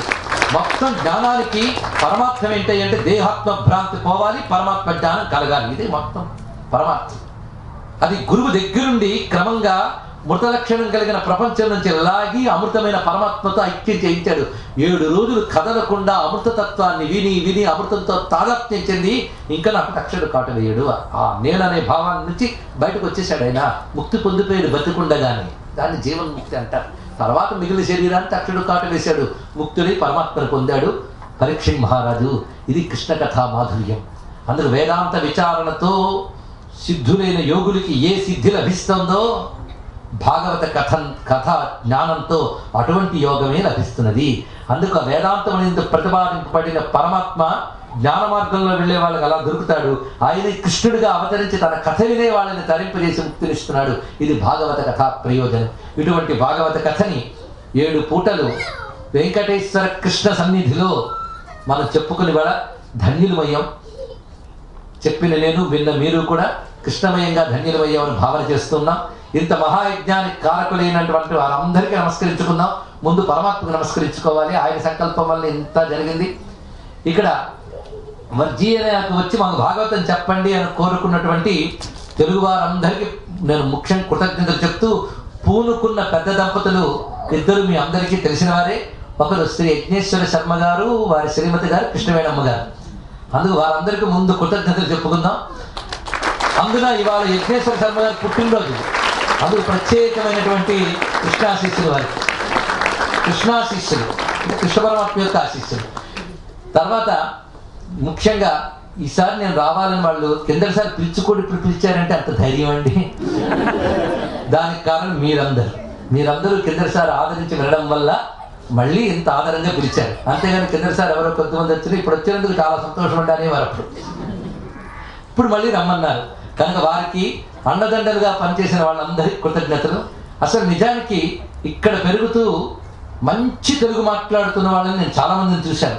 ముఖ్యంగా తెలుగునాట కూడా అంత చక్కటి తెలుగు మాట్లాడతారా అని సందేహమే. అంత తీయని తెలుగు మాట్లాడుతూ తెలుగు ఎంత నిర్మలంగా ఉంటుందో మనస్సు అంత నిర్మలంగా ఉన్న ఒక మంచి మనిషి మా చందు. ఆ చందుకు నేను ప్రత్యేకమైనటువంటి ఆశీర్వచనాలు ఇస్తున్నాను. అదేవిధంగా వీరికి బలగంగా ఉన్నటువంటి వారు శ్రీమతి మాధురి గారు, అలాగే మా మిత్రులు శ్రీ మురళి ఇత్యాదులందరూ కూడాను సహకరించి కార్యక్రమాన్ని నిర్విఘ్నంగా నడిపించారు. అదేవిధంగా నాకు మేరీల్యాండ్, వర్జీనియా 2 ప్రాంతాలను ఇప్పుడు అనుకోలేదు. ఇక్కడికి వస్తే 2 ఒకటే అనుకుంటాను. అందుకు భాగవతానికి నిజానికి శ్రీకారం మనం చుట్టుకున్నాం. మేరీల్యాండ్లో శివ విష్ణు టెంపుల్ భక్తి యోగంతో. అది పునాది, ఇది భవనం అంతే. అక్కడ ఆ కార్యక్రమం దగ్గరుండి నిర్వహించడమే కాకుండా ఇక్కడికి వచ్చి కూడా ఇందులో పాల్గొని మమ్మల్ని ఆనందింపజేసినటువంటి మిత్రులు శ్రీ నాగుల సీతారామయ్య గారు డాక్టర్ గారు వారికి, అలాగే ఇక్కడ వచ్చి నేను అందరూ ఆత్మీయులు సంపాదించుకున్నాను, మంచి మిత్ర బృందాన్ని, మర్చిపోలేని వారందరినీ కూడాను. అందులో మా గంటి భాస్కర్ గారు, అలాగే సుగుణ గారు, పార్వతమ్మ గారు, వీళ్ళందరినీ, ఇంకా వారణాసి వేణుగోపాల్ గారు, శ్రీ తీర్థాల వారు, వీరందరూ చూపించిన ఆత్మీయతలు నేను మరువలేనివి. ఇలాంటి అందరందరూ ఆత్మీయ సంపదని ఇక్కడ సంపాదించుకుని ఇంకా సెలవు తీసుకుంటూ సర్వం భగవాన్ చరణాలకు సమర్పించుకుంటూ ఒక్కసారి మనందరం స్వామికి జయ జయధ్వానాలు పలుకుదాం. రుక్మిణీ సత్యభామా సహిత శ్రీ కృష్ణ పరమాత్మకి, శ్రీకృష్ణ పరమాత్మకి, శ్రీకృష్ణ పరమాత్మకి.